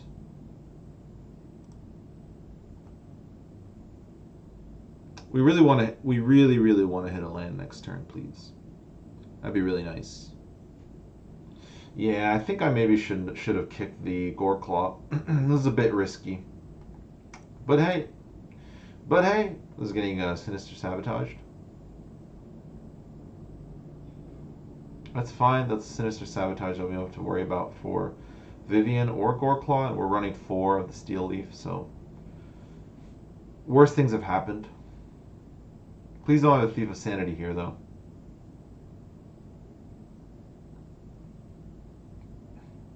Might be another Sinister Sabotage here.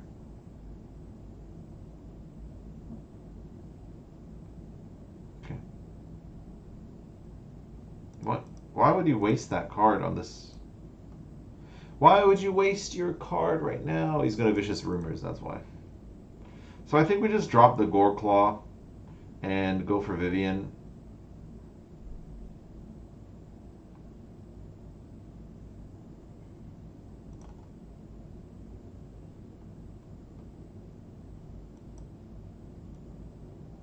I mean, of course we drew the 4th land now, but hey, we still have Vivian on next turn. Provided that she don't get jonesed.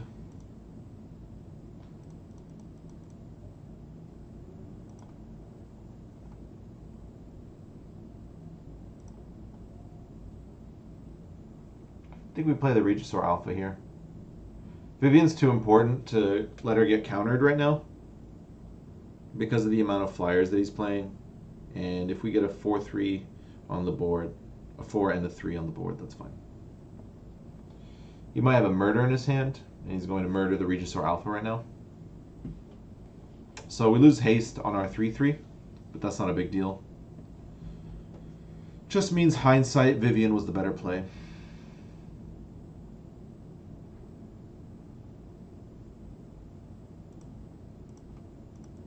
Okay, I think he gave up.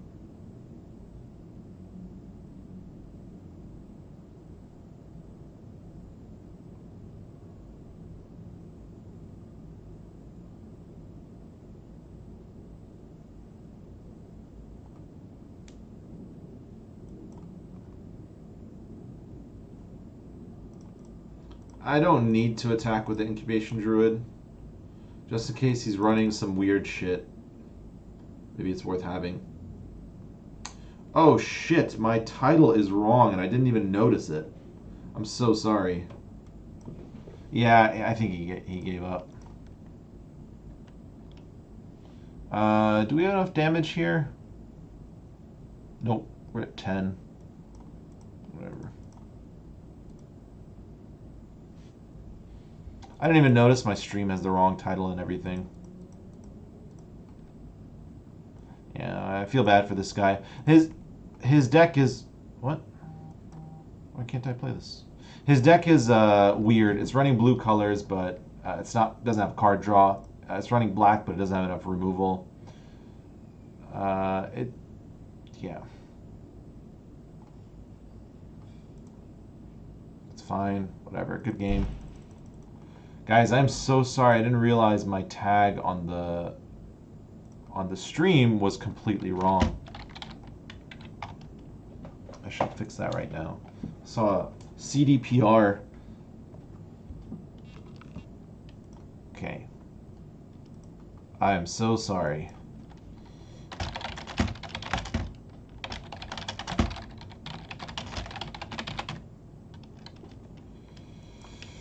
Magic the Gathering. But it's alright. I think both of you guys probably saw the thread on Reddit and are here from that. So no harm, no foul. Let's keep playing. Yeah, I think he just had a...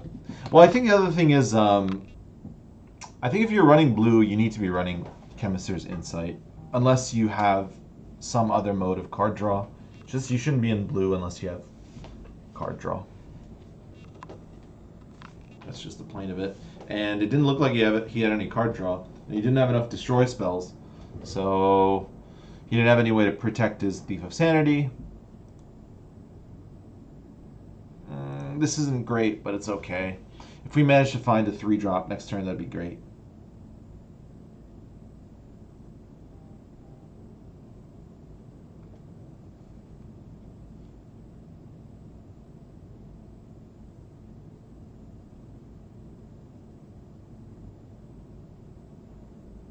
All right. He's running Dimir. He's unlucky bad at mulliganing. Lots of time you find yourself empty hand. Yeah, true. Ooh, delicious. This is oh my god. Oh, it's such a delicious opener. So I think we go with, we don't need the 1 damage. We'll bring out the Llanowar Elf. And now that we have such a board presence, even though, I mean, these guys aren't that great, I think I swing in with these two. Wait, let's see. 1, 2, 3, 4.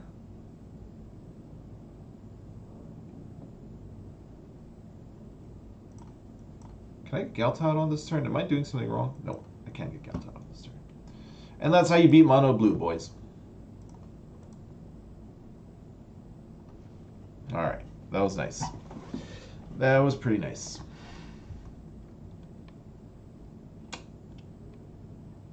Collision, for sure. Thrash Threat is nice. I think we want that here. And this is where actually Thrash Threat's better than Lightning, right? Because Lightning's capped at 3. We do want our Phoenixes. It's a little awkward, but we'll take them. I don't know if we want our Brontodons. It's not worth sacking it. I mean, it's okay. Alright, what are we taking out? We're taking out our Domri for sure. We're taking out 1 Nullhide. Maybe 2. No, 1 Nullhide's fine.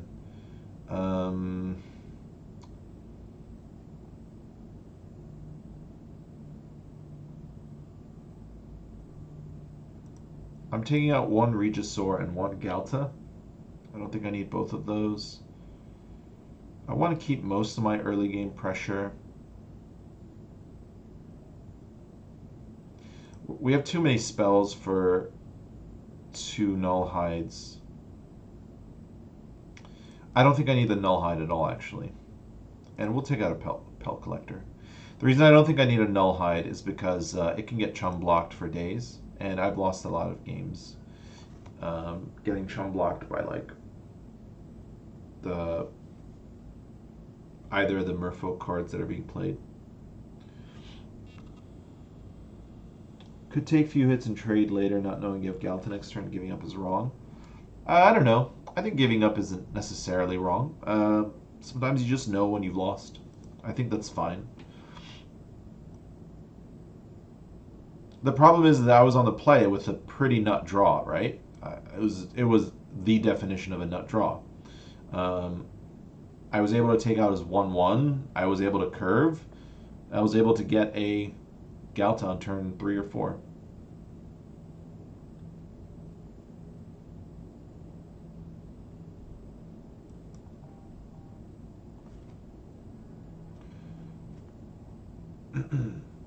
So he's going to take an essence capture here. Interesting.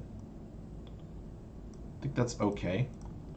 Because next turn we can kill him in 2 ways.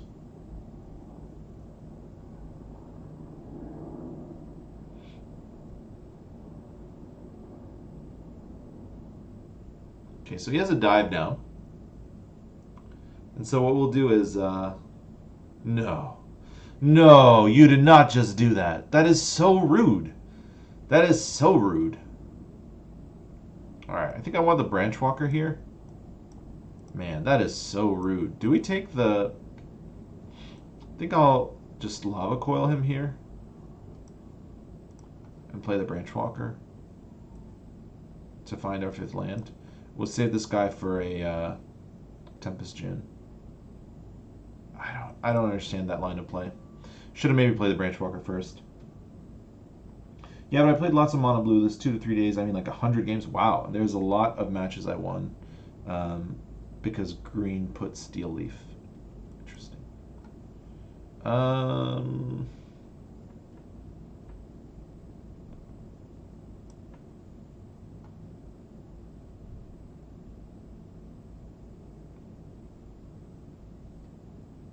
We could bait out the dive down right now. Okay, he doesn't have it. So he has a Spell Pierce.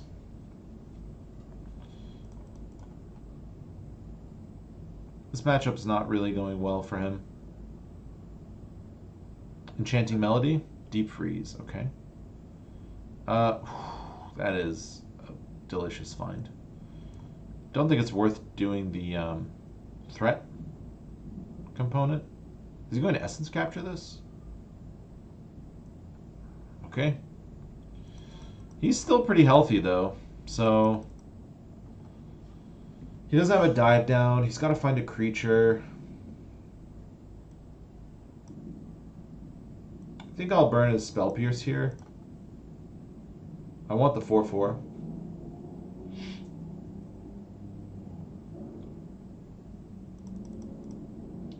I mean, he can't do anything to us at this point that we can't answer. So, yeah. If I didn't have those, the Crawl Harpooner and the Collision Colossus, maybe I don't do that there, but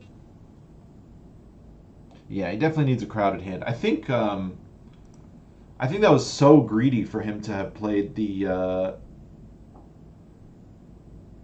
Curious Obsession, especially when he knows that when he's seen that I've got Crawl Harpooners. To say nothing of other forms of removal. It was very greedy, but I think also, let's be real, he got a really, really bad hand. Seemed like he also top decked twice into lands. It's just not really a recipe for success. Oh no, Celestia gives us a headache. Celestia definitely gives us a headache, but this is an okay start. We can double Pelt Walker, Pelt Collector.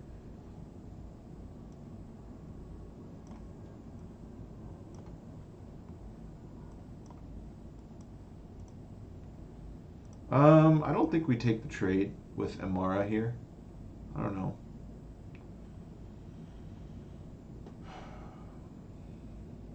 Do we take the trade with Amara here? Oh, he's not going to offer it. Okay. This deck gives us problems because he goes so wide.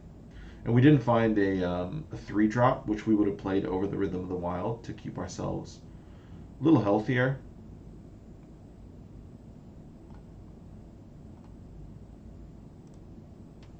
So he's got a March of the Multitudes for 4 on next turn. Or a Conclave Tribunal on the Rhythm. Okay.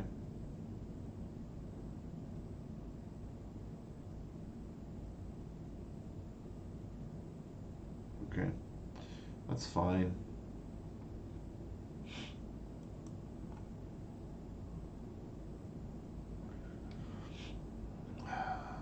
This is not the card I would have liked to find, but that's okay. We need to at least be able to threaten his one of his 4/3 knights.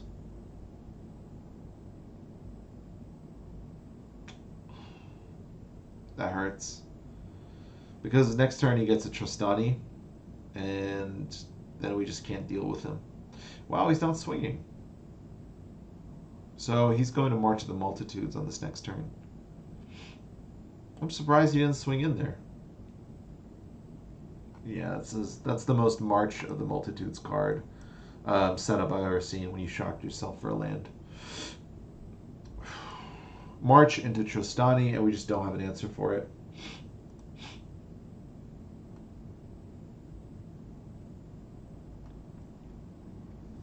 Hey, if you hate a deck, you should play it.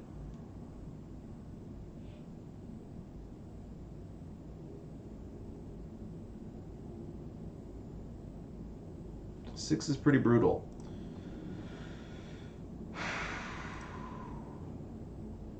And the 7th with Amara.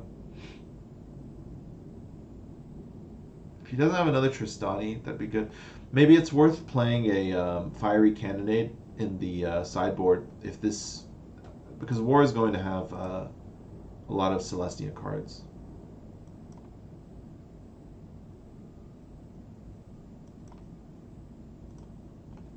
If he has another March, that would be sick. Oh my god, I think he has another March. Oh shit.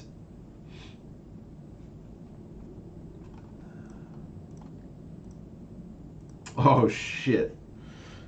We have no way to handle this. 3, 2, 3, 4, 14. Yeah, that's just good game. That is just good game. We're going to let him swing. We're going to let him swing. Because, I mean, come on. You got to let him swing when he's got that many. Oh, even nicer. Minus one of them. Minus one of them. Minus.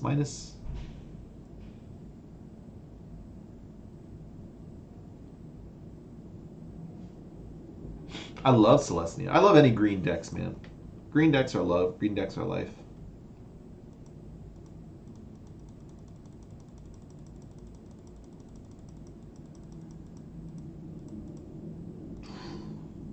Brutal. Brutal.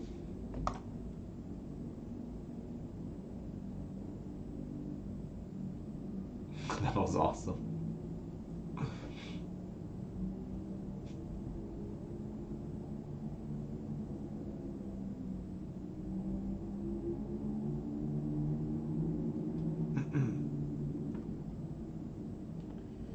That was awesome. Alright, so what do we need against this deck? Phoenixes are good. Lava Coil and Thrash are pretty important. Brontodon is pretty important. Otherwise, we sort of have to outrace him. We can't keep Domri. Maybe one Rhythm is still fine. Thorn Lieutenant. I keep cutting this card. Maybe it's just not worth it at that point. Nullhide Ferox is just bad against this matchup. The triple Galta, one might have to. No, we're going to keep the triple Galta. We're going to keep one of those guys. I'm going to take out. Steel Leaf is our most important card in this matchup. Take out Thorn Lieutenant. Take out one Wyvian. Take out one Pellet Collector. No. Actually, no, Thorn Lieutenant's actually quite good here. I think we actually take out the Crawl Harpooners. 2 of them. And Incubation Druid might be too slow. I don't need to cast Phoenix on curve. I keep cutting Incubation Druid, so am I...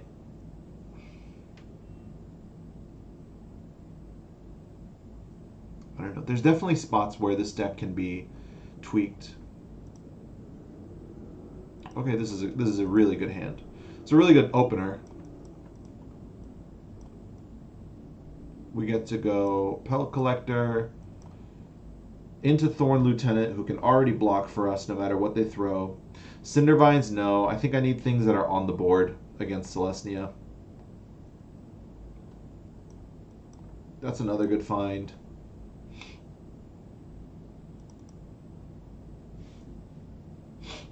Do I make him a 3/3 or a 4/4 on the Gruul Spellbreaker? I think I go 4/4. Oh, I love it. I love Hero Precinct 1. Is this guy playing the deck that I made?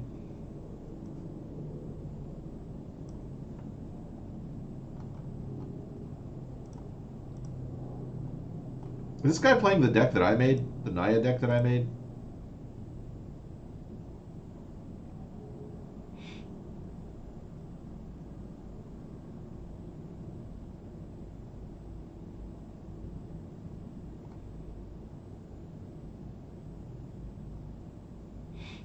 We put Steel Leaf over Gruul Spellbreaker because those Gruul Spellbreaker has trample.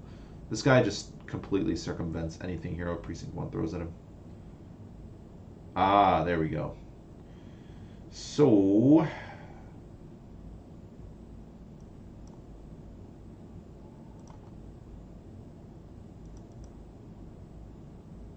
with our Collision Colossus, we're threatening lethal next turn. Wow, he's running a Gruul Spellbreaker. Very interesting. I think I'm still fine with this. We still got a lot of damage here.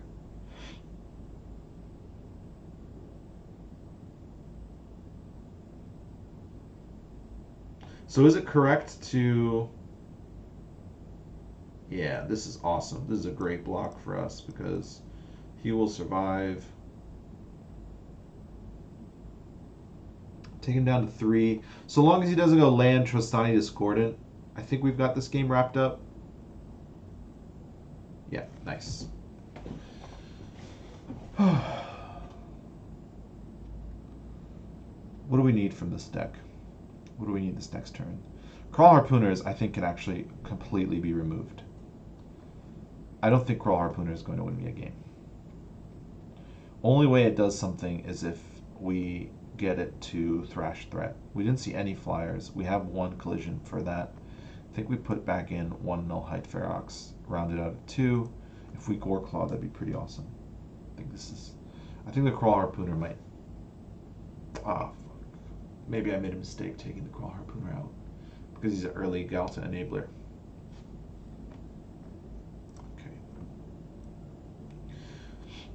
Maybe the Regis or Alpha had to go because... No, I don't have the guarantee that I can draw so well as I did last round.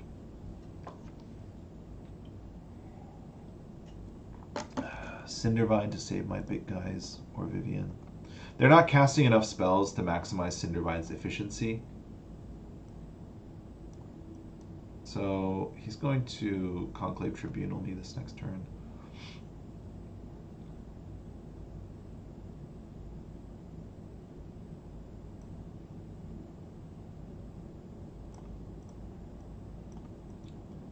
Oh, why'd I shock myself? Well, we'll play out the Rekindling Phoenix because we shocked ourselves. And that means next turn we can... okay, that's fine.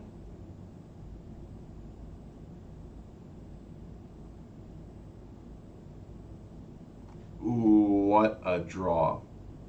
Alright, so what I want to do is swing and Collision Colossus, and then Thrash Threat the Imara.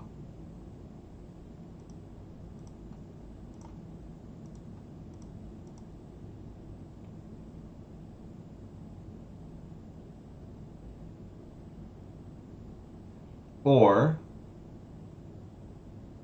we can just Thrash Threat. No, I have to kill everything on the board. I have to kill everything on the board. He's only got 2 cards left. I have to kill everything on the board. That's just the way it is.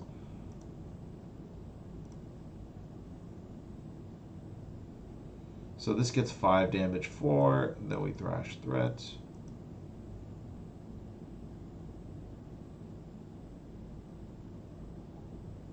Actually, I could have just Thrash Threat the Gruul Spellbreaker. I think I wanted to get rid of Imara. because next turn I don't want to let him. Okay, there we go. I think the way to beat white decks is to take out their board presence, because they rely, especially when it's a convoke deck, it relies so heavily on creatures on the board to maximize their. We've seen his March of the Multitudes when he was able to cast it for 14. So I think that might have been the right line of play to kill all of his everything that he had on the board that was worthwhile. Deny him Legion's Landing. He only had 2 cards in hand, and he had a draw, so it turned out to be the right play, I think. Is it just me, or whenever I click go first, I have to mulligan? Like, I swear to God, I think this is good that I'm streaming this and recording this, because it feels like every time I click go first, 9 times out of 10, I either have a mana flood or a complete mana screw. This is garbage, but we have to keep it because we can't go lower. So we just have to top deck a land.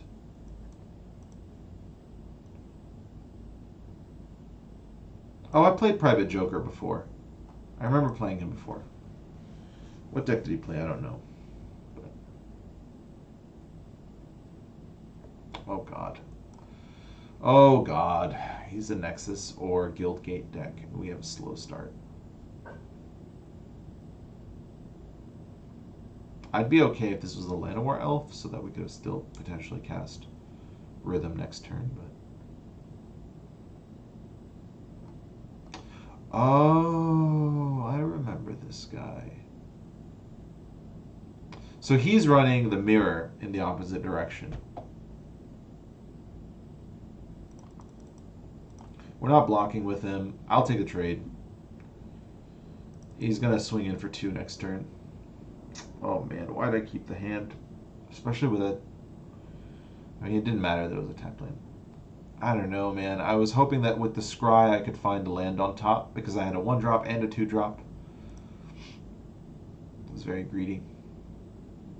Definitely a mistake, but that's just the way the cookie crumbles. Alright, now we're sort of back into the game, even though if he holds mana up, he's got his Frilled Mystic online. Okay, this is nice. We take a little bit of damage on the chin, and his Galta is sort of imminent. Yeah, now we're in trouble because he's got Galta. So can we get our own Galta soon? I don't think so. Killing this wouldn't have made a difference. He's already above the threshold. I think we have to play this guy out. And the reason for that is if we find another land... If we find another land, we can Steel Leaf into Galta. So he's got a Galta this turn. That's why he's saying good game. Yep. Okay. So we got to find a land right now. Find a land, we can win the game. Or at least come back into it. Another Galta, that's really bad for us, but good for him.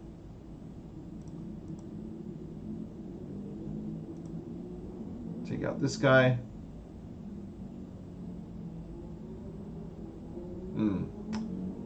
Well, we still do get Galta.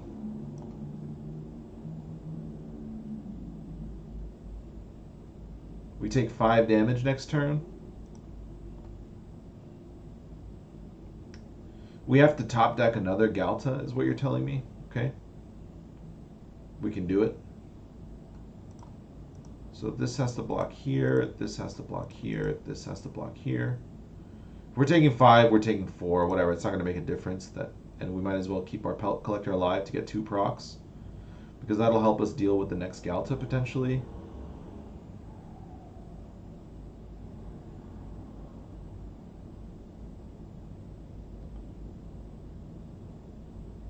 He can't cast Galta now, which is nice.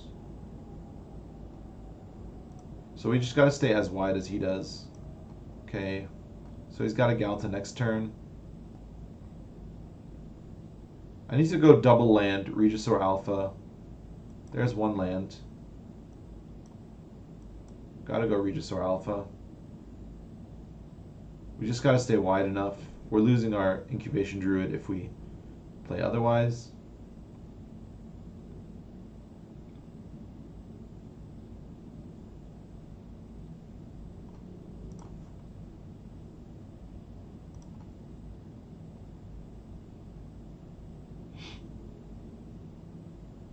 So we really need to find a land this next turn, but it's not the end of the world if we don't.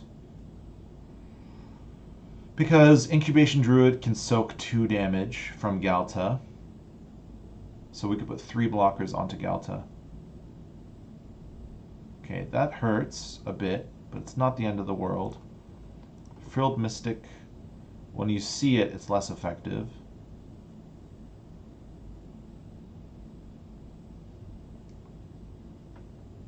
Okay, so this really hurts. We gotta find this land, otherwise we lose.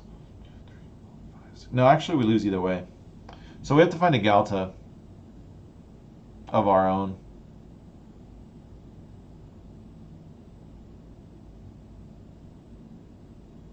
Will that do anything? We need to double block Galta, and even then we're short. So there's no combination that can work, huh? 1, 2, 3, 4, 5, 6, 7. 1, 2, 3, 4, 5, 6, 7. We have to triple block Galta. So there's no way to do this. 2, 3, 4, 5, 6, 7. 1, 2, 3, 4, 5, 6, 7. No, there's no way to do this. Oh, fuck, you're right. Llanowar Elf could block a 4-3. That's okay. I think that was, with a Frilled Mystic coming in the next turn, I think that would have been tough. Maybe I shouldn't have given up. I was just counting blockers. Alright. Thrash Threat, for sure. Could be a way of Galta dealing with the other one. Everything else stays. Domri goes. Domri goes. Collision Colossus goes.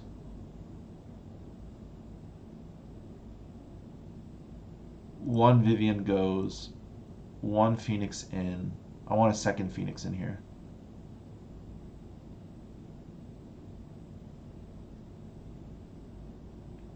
This deck doesn't run any flyers, but just in case, because we've taken Collision Colossus out. One more Thorn Lieutenant. I don't think I need the Lava Coil. I think I want the bodies. You're right, the Llanowar Elf could have blocked the 4-3. So that means 3 people blocked Galta. Well, no, it wouldn't have made a difference because he just needed 1 blocker to get in, and Galta demands 2. It wouldn't have made a difference. You just needed 1 guy to get in. All right, here we go. Let's do a turn 3 Vivian. I still like the crawl because it'll be a Galta. This matchup is a. I'm trying to get. We're both trying to get our Galta as soon as possible. He benefits from the fact that he has a counterspell, whereas I don't.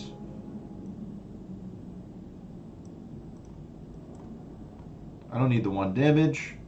This way guarantees a shock away from me. And unless he's got a disdainful stroke. Okay. So we take 3 damage from Vivian, but we get her out, which is much more important. And then we go into Nullhide Ferox next turn. Show me a Regisaur Alpha. I think we go Pelt Collector here. Just because we can get him pretty beefed up. Because we have enough mana to bring all of our cards out next turn. And then we search for a Galta. And we're pretty ahead at that point.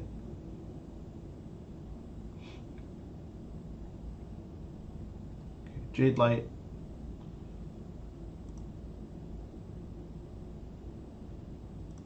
Steel Leaf. He'll keep on top. Hopefully that he's also screwed on land, so we'll see.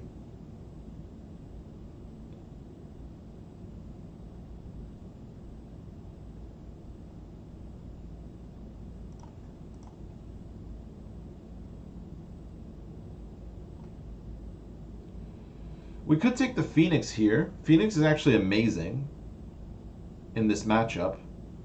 He's not getting countered. I think we take the Phoenix. We go 1. We go 2.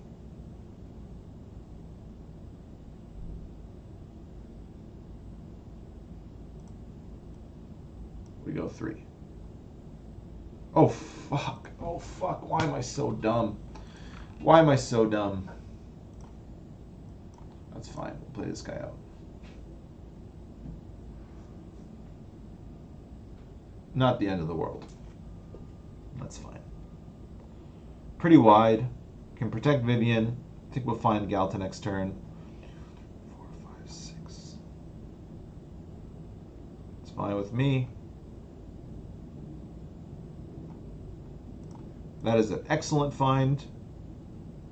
Where my Galta at? Don't find the Galta, but that's okay.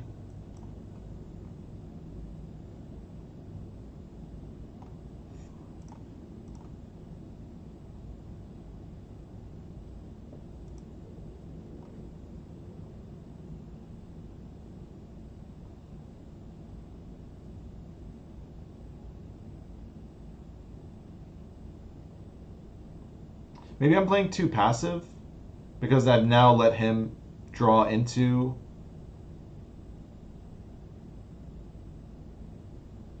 his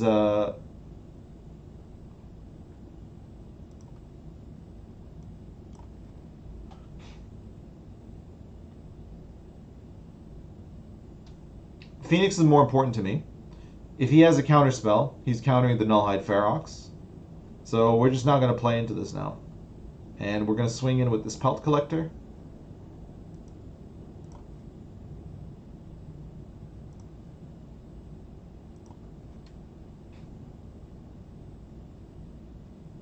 And we'll take whatever trade he gives me. So I know he's holding mana for a Frilled Mystic.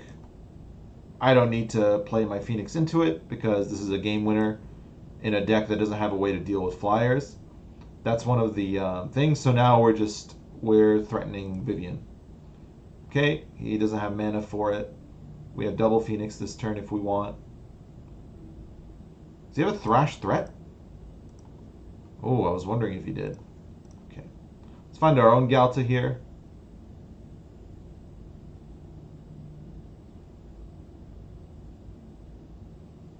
There he is.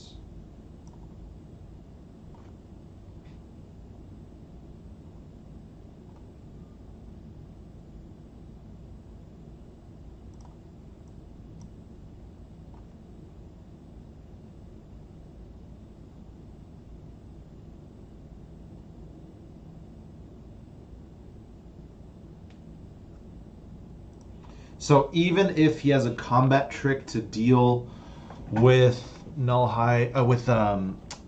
Galta, like a Thrash Threat or something. Okay, Nullhide, so that takes away the threat of any spells being cast this turn. If we find our own Thrash Threat, he's royally screwed.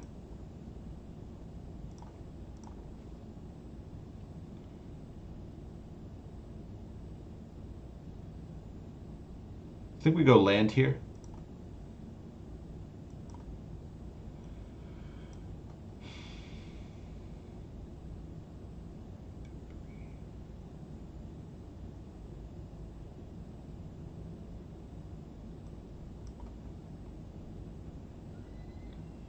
We could just swing in. I think we just swing in, right? We could wait for the Vivian ultimate, but what's the point? But does he have any way of dealing with this? So he's got to block this. This gets 4 damage in. I think we just swing in with everything. Yeah, I think we just swing in with everything. No combat trick. Yeah, he's got no combat trick because of Nullhide Ferox.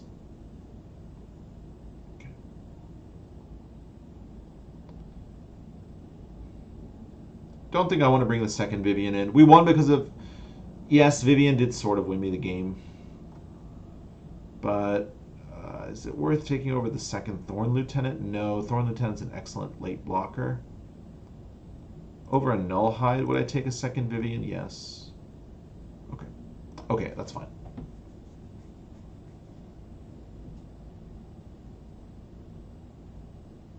I'm fairly certain this guy has beaten me 2-1 or 2-0 before in a traditional constructed match.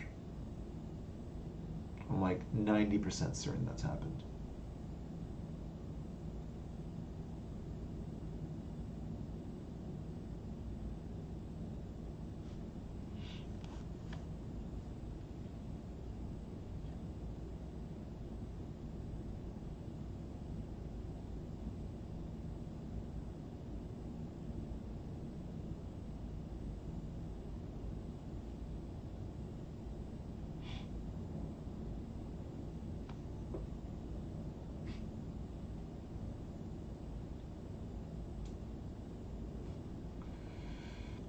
This is okay. If we find any of our 2 or 3 drops, it really will make me happy. But we have the resources at our disposal to cast everything on curve. We're on the play and our opponent mulliganed down. That's another good sign. So give me a 2-drop here and make me a happy man. Give me a... what do I want? Give me anything. Ooh, that is a great top deck for him. So now we're in trouble if he's got a Galta in his hand, because then he's got power on the board with his 3rd piece of mana. So now the shoe is on the other foot. And we've got to... We actually can play Galta and Regisaur Alpha on the same turn and give Galta haste. Okay, so he found his 3rd land, but, well, because it's Elf, he'll be able to cast the Steel Leaf. But thankfully he didn't have it there, so we're still okay. That's not what we wanted, but it's okay. So we put down the Goreclaw and we take the trade.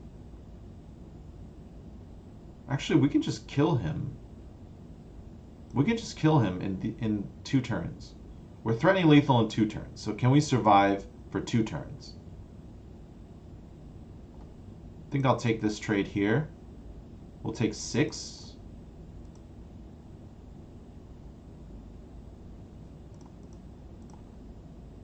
We have to block this next turn.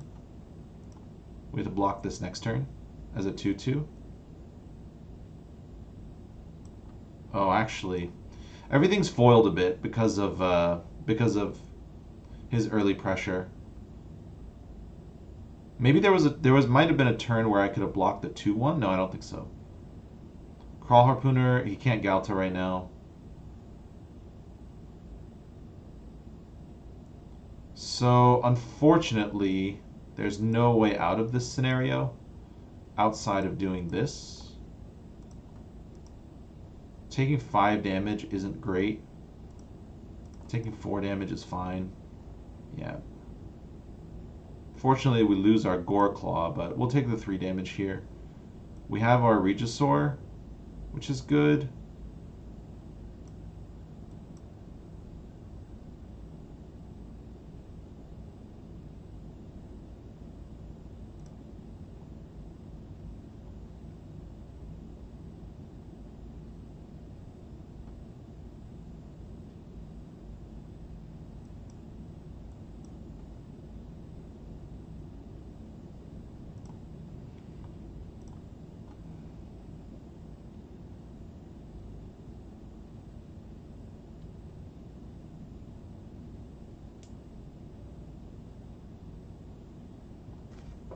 Okay. We just need to block. Oh shit, this deck runs Sleep, but he doesn't have the blue mana for it. I know this guy sideboards Sleep, but he doesn't have the blue mana for it. Okay.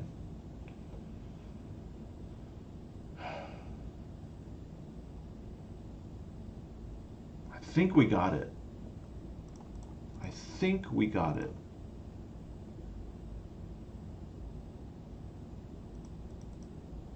Nice. Very awesome. Yeah, Sleep is 2 blue. Very awesome. Again, Regisaur Alpha enabling Galta with haste is just a game changer. All right, 4-0. Not bad.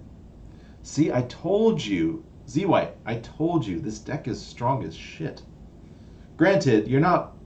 Granted, some of these matchups are not things you'll necessarily face most routinely. Like, we faced Celestia. Celestia's not really. I don't think I faced any more than one deck in the run from Mythic, if rank matters to you. But otherwise,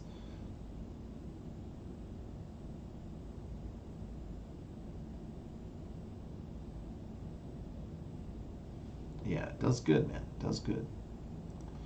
Yeah, he got a little hesitant. Ooh, I think I'm keeping this.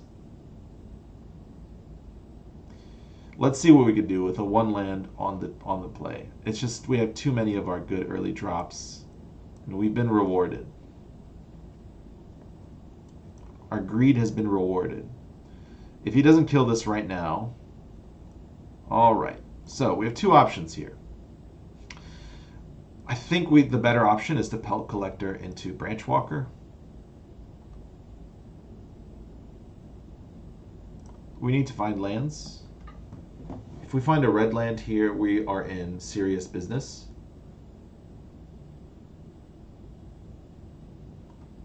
I don't think he's going to trade here. No. You have to, I told you, if you read my Reddit post, what is the last thing I mentioned? You have to believe in the heart of the cards. Did I not mention that? You got to believe in the heart of the cards. Otherwise, what's the point?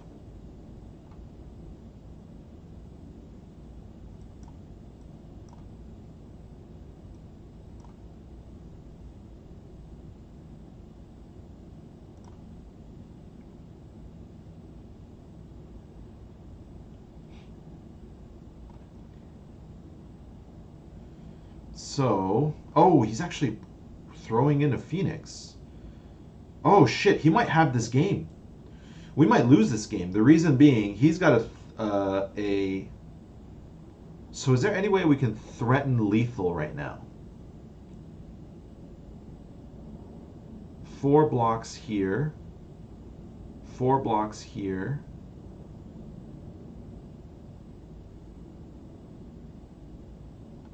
Oh shit, we lose this game because he's got Collision Colossus.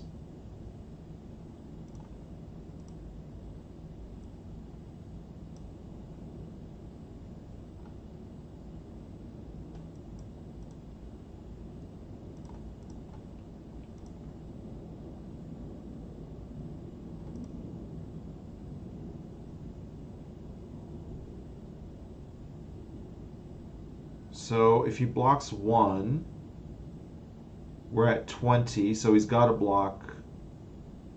No, we have to keep this guy back.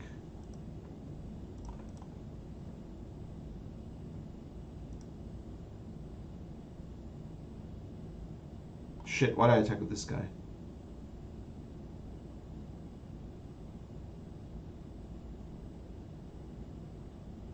Shit, I shouldn't have attacked with this Branch Walker. Doesn't matter, because he's got Collision Colossus. And so he'll do the 12 damage. So I actually needed a removal spell. Or this earlier, so I could have pushed some damage. No, he's going to hit for 12. He's got a Collision Colossus.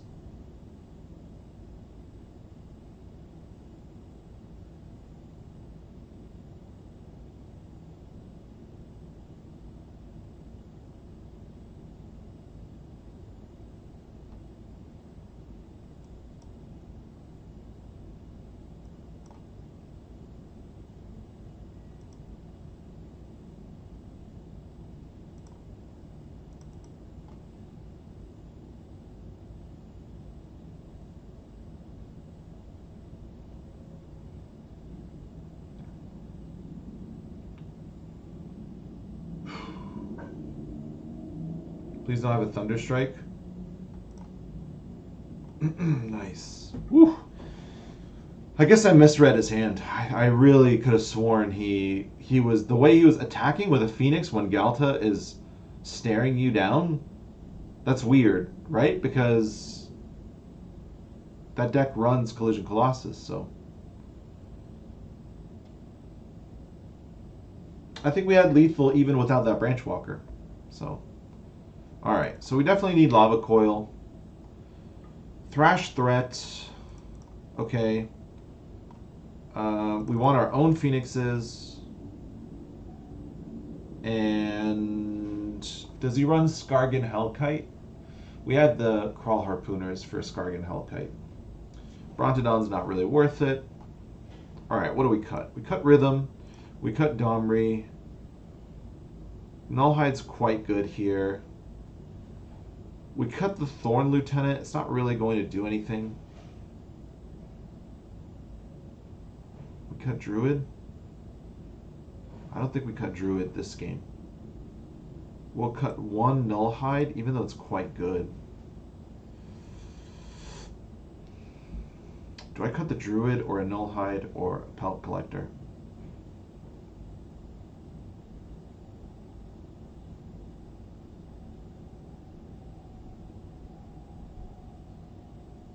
You think I can't deal with flyers between Crawl Harpooner, 2 Collision Colossus, and 2 Thrash Threats?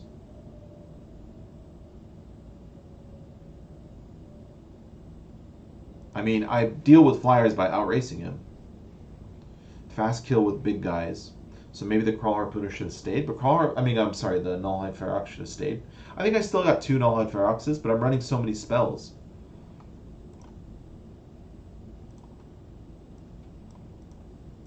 We gotta find some red land. Okay.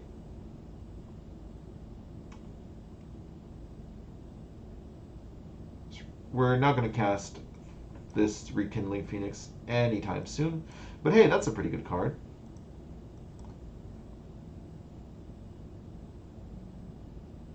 Ooh, alright. We just got one step closer to our Rekindling Phoenix.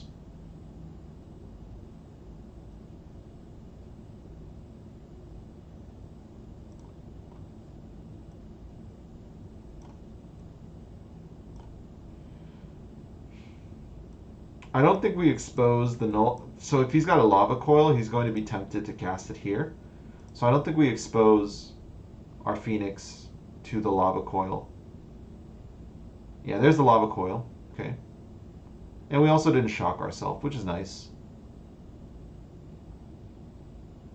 Okay. So we're in a little bit of an annoying spot.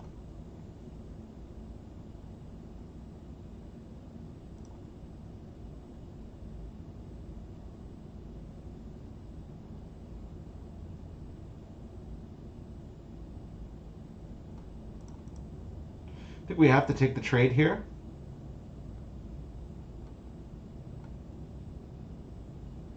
I could go Harpooner for 4 into Galta. 4, 6...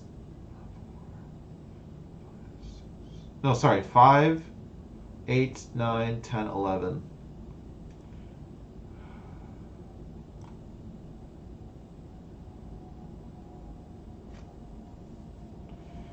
Alternatively, I think we just have to play the Phoenix here.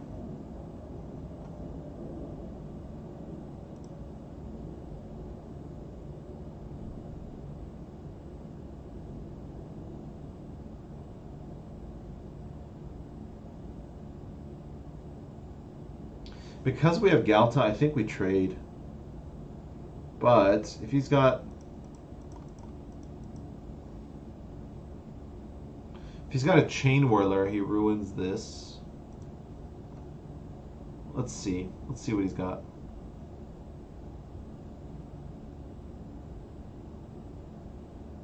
Yeah, there's the Chain Whirler. Okay. That hurts.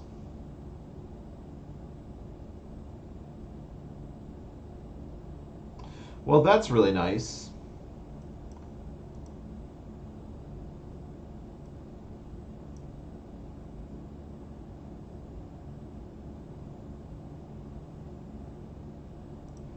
So long as he doesn't find another land, we can at least double block the GCG. Okay. We have to double block here.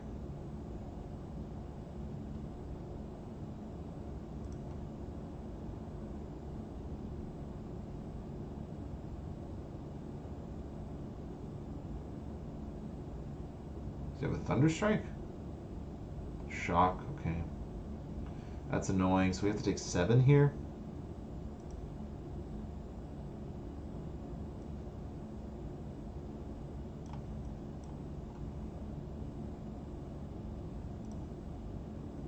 I think it's over, though. It's too much pressure. If only we could have survived this turn, we get Galta next turn.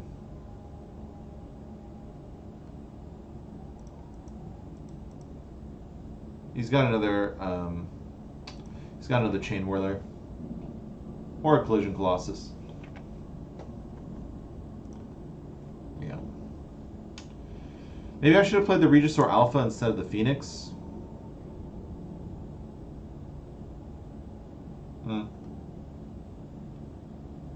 I'm going to swap out this Vivian for a Nullhide.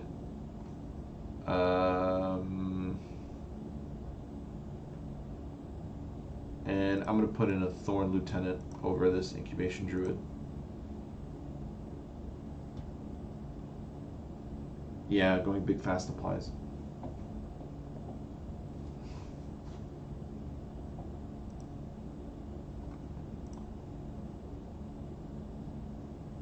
This is pretty unkeepable. This is much better.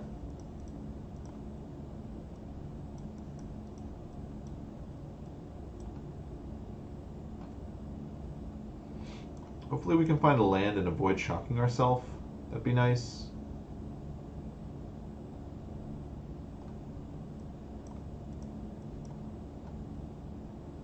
Alright, so he doesn't have a shock. That's appreciated.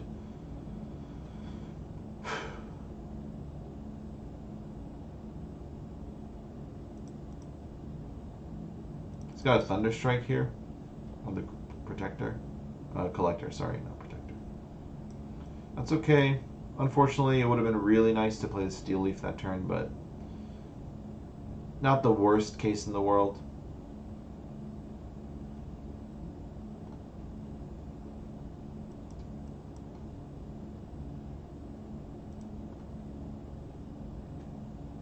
Rhythm is too slow in this matchup. I don't know. I think Rhythm's okay.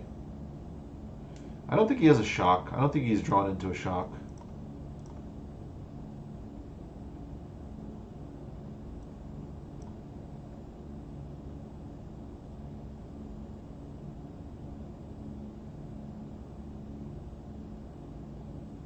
Oh, that's a good find. So we need a Thrash threat here badly. Or that. I think we gotta take it. So we can get in for more damage.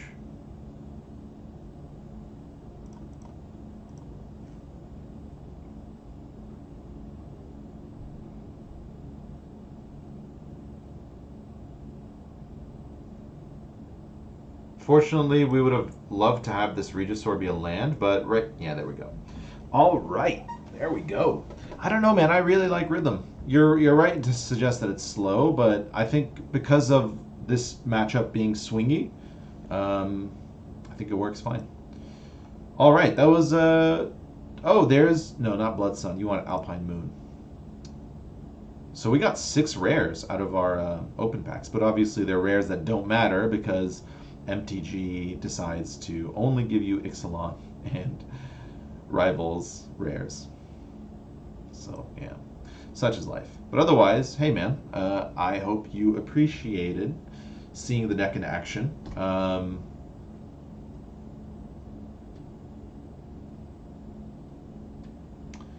Well, I also drew. True. But also, what if he was swinging in with a 3 damage Chain Whirler, and I was able to swing in with 5 damage Steel Leafs? It would have changed the game. Ifs and buts were candy and nuts. Like, yeah, the Rhythm could sometimes be slow, but in that mirror matchup, there are so many times that you're doing calculated racing that Rhythm sometimes throws that out of whack. It throws it off rhythm because your opponent doesn't know if you got that Nullhide Ferox. You're showing 4 mana. So he's got to maybe hang back because he doesn't want to take 6 to the face, right? As people get more familiar with this matchup.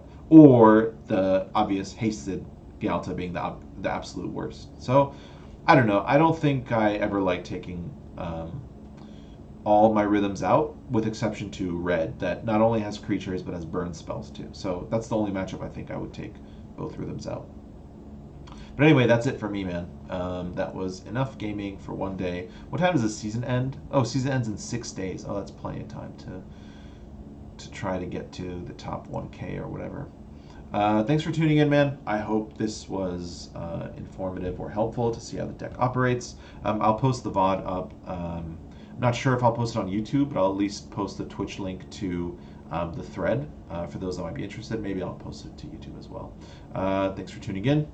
Take it easy. Bye.